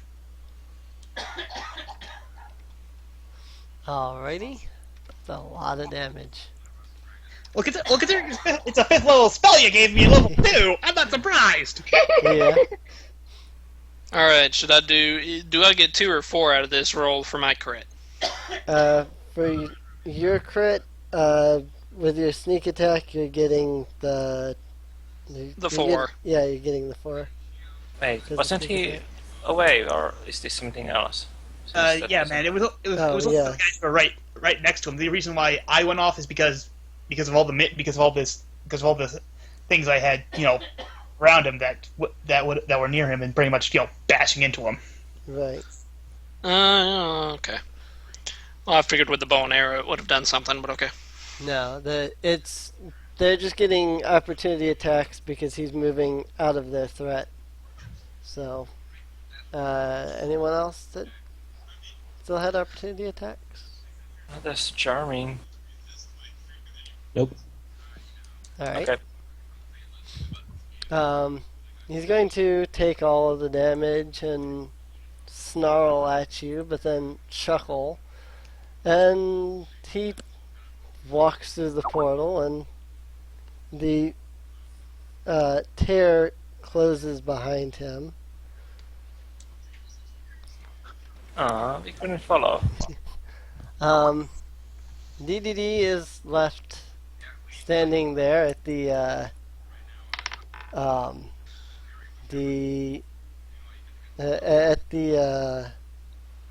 thingy, the throne. He continues to cower from you and everything.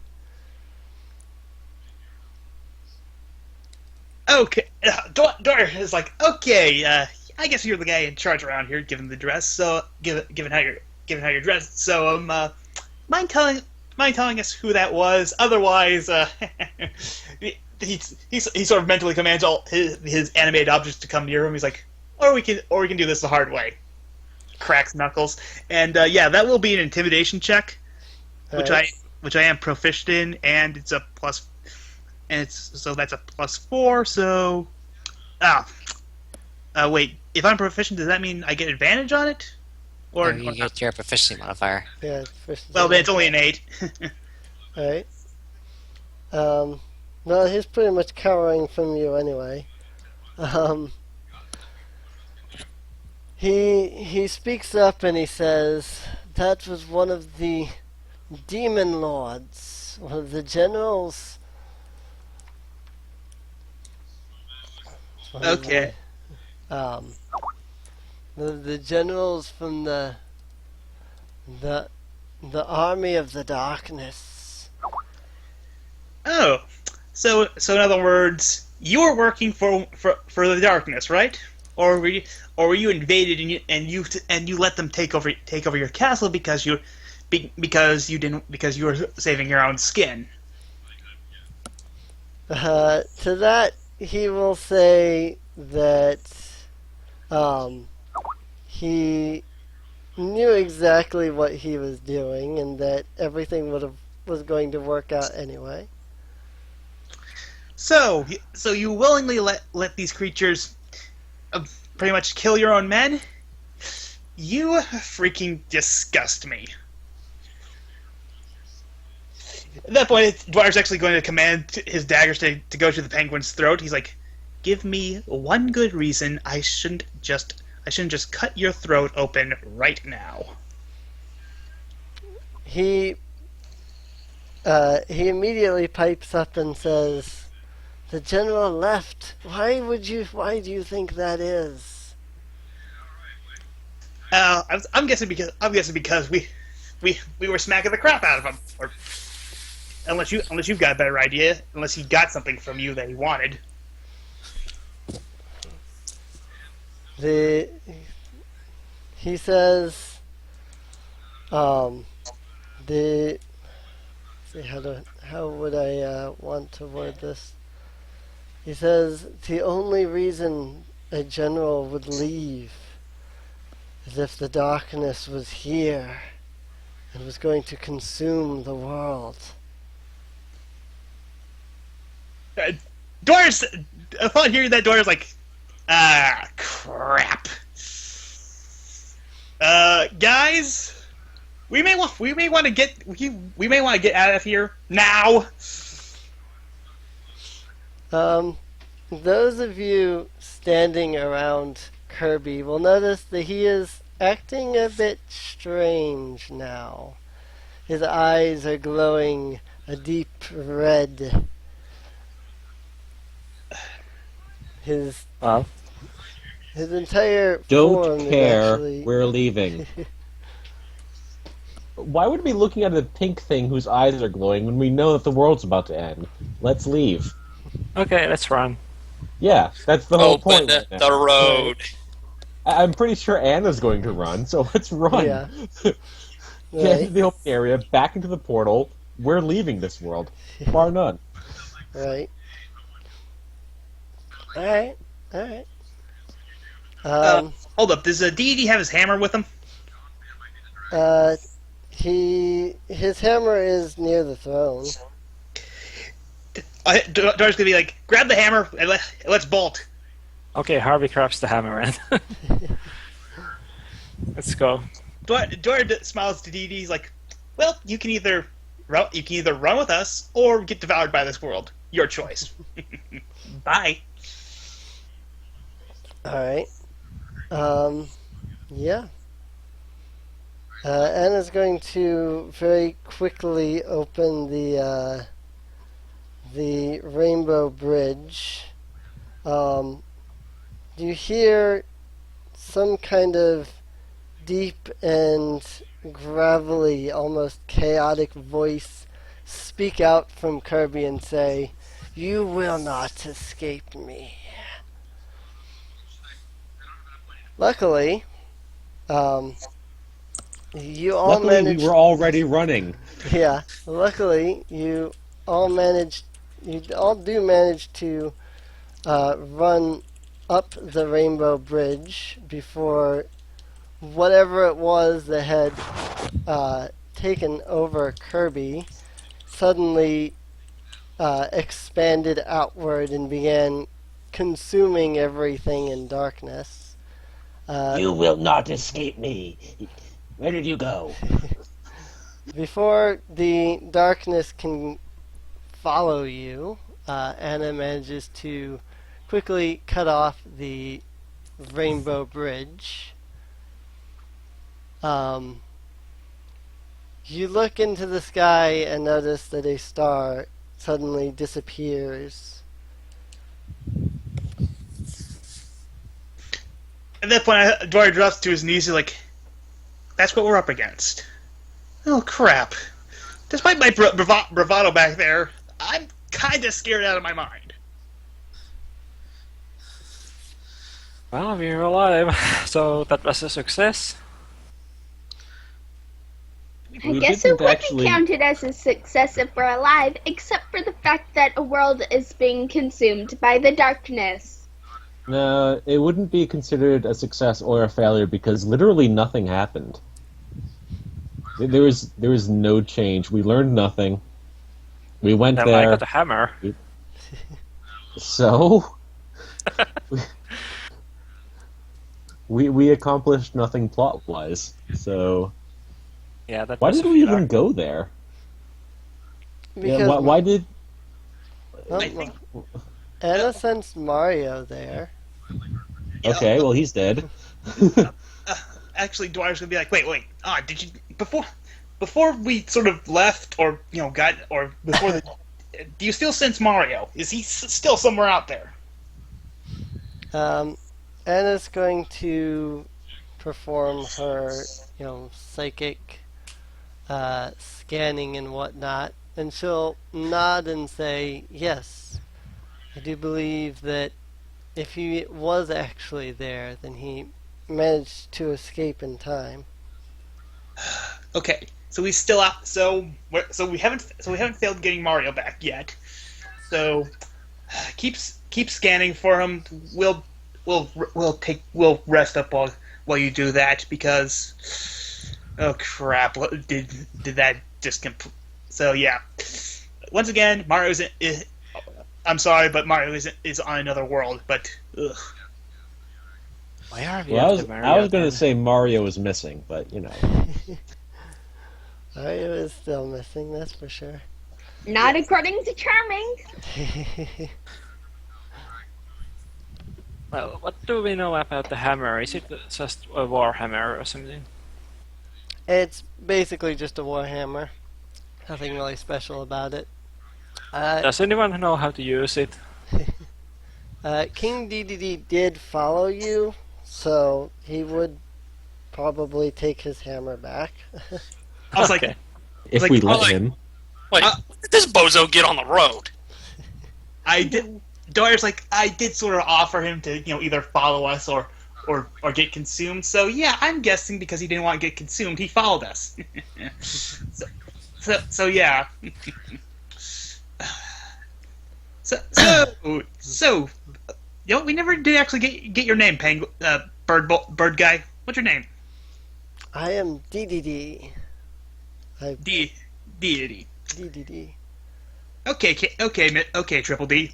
So, what did the darkness want with your world anyway, aside to consume it? King DDD kind of gives a sigh and says, I don't know what it wanted, but it promised something that I couldn't get as long as that dang Kirby was around. Dwyer's gonna be like, what's a Kirby? That pink thing. Oh. That turned into the darkness and Oh. Huh. Okay, so what couldn't you get while you still have that pink our little pink buddy, former pink buddy, may his soul rest in peace. What couldn't you get while he was still there?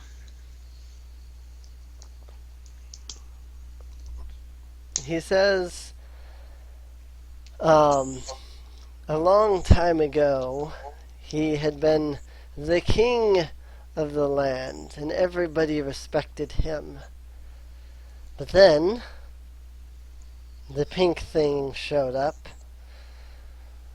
and everybody stopped respecting him as the king. He simply wished to gain the loyalty and respect of his followers once again. Dwyer looks like he's about to snap. He's like, you made a deal with essentially demons just because you didn't think you were getting respected enough by your people. Of course. Charming is going to walk up to the penguin. Ha ha!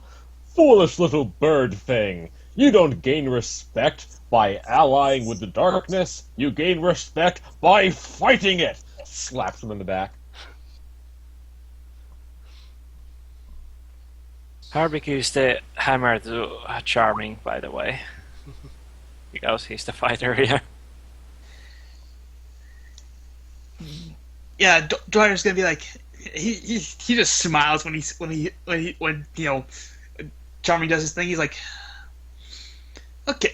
okay.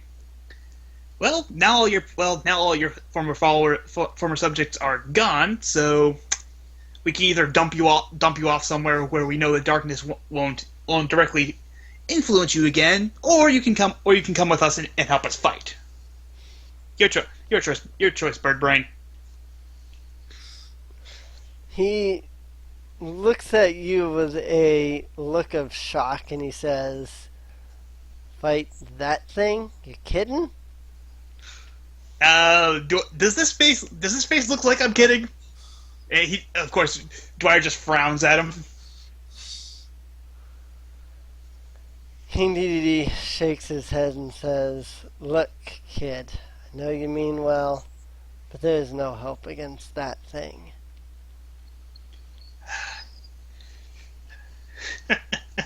No hope. Look, I may be a little bit crazy, but nothing is unbeatable. It's got to have a weakness somehow.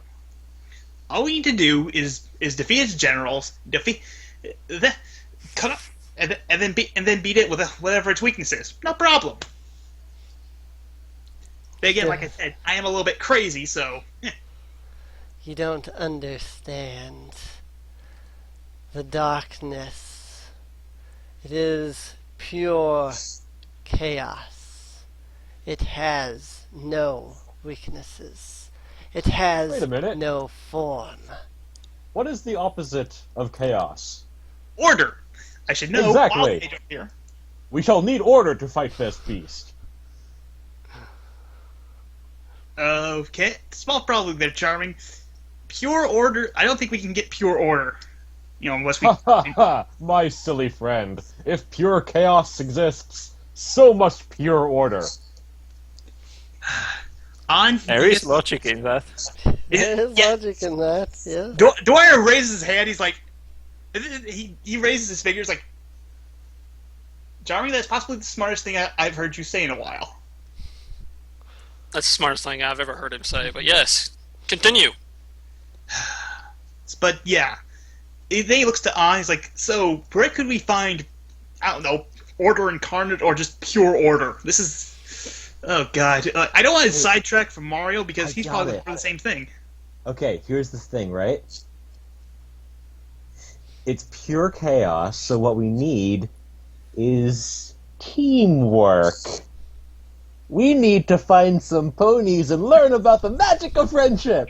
Oh dear, no. Oh dear. Ugh. Burn. Oh dear. Do I get an inspiration point if I totally called the DM out on that? Well, you didn't call the DM out on that, but because that was so great, I will give you an inspiration point, just because. Not that it matters, we're going on to something else next week, but yay! Right. Well, you'll have it for 2 weeks from now. Wouldn't poor order be angels or something? Maybe, I'm not sure. Ugh. Still, we've got a long road ahead of us. We've got to find Mario, we've got to find Link, and we have to find pure order in order to combat the darkness. Anna will pipe up. Take a while. Anna will pipe up and say, well, that's the thing.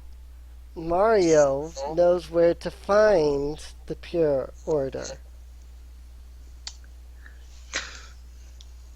Oh, goody. So then, okay, so it wasn't on Link's world. It certainly wasn't. It certainly wasn't on the world we just were at. He's like, he looks over to Dee. He's like, what was your world called anyway? Dreamland. Right, it wasn't on Dreamland. Weird name, by the way. So, where else could it be?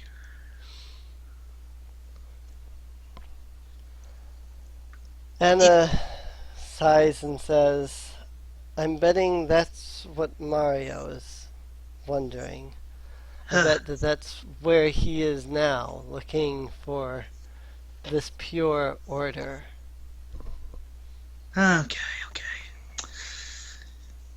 Okay. So like you said, we find Mario. We might find pure order, or we might find it before him in case he gets captured by the darkness, like Link was, and like Kirby was. I'm guessing he got captured because he seemed to be possessed. Take it from the guy who was possessed by a sword earlier. So yeah, like I said, like Dove said, we've got a long road ahead of us. It's okay. It's Rainbow. Seems so. Now right. Well, like I said, keep scanning for Mario. The rest of us will figure out something.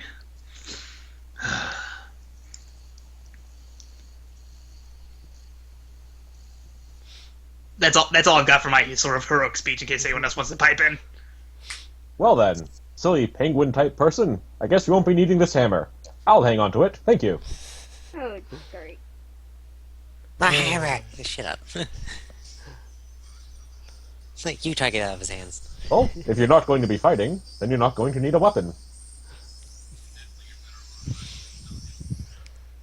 DDD will groan and say, you better return it when you're done. Not that it matters. I think I won't. I don't like you. And he smiles.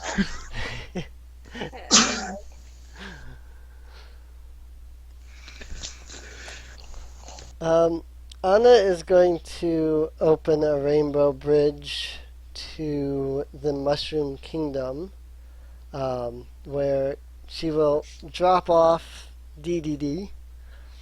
If you see a guy in green called Luigi, tell him we're still looking for his brother. After that, she will once again do her psychic scan to try and locate the location of Mario. And then lead the party on when she has found it. And that's about all for this week's session. Yes. That sounds like a time for a short rest. Yep. Probably. And converting 2 sorcery points into a spell slot. Alright. Well, that was this session. I hope you guys have been enjoying so far. We will be doing our Christmas special next week, as we all know. I still need to finish choosing Grace's spells. Yeah. Ugh. And then hopefully after that, we will be back to this, and we'll see what happens from there. So, thanks for playing, and I'll see everybody next time. Bye. Thanks for hosting. I'm going to sleep. And I am making rice for leftover curry. I'm hungry. Good night. See ya. Bye.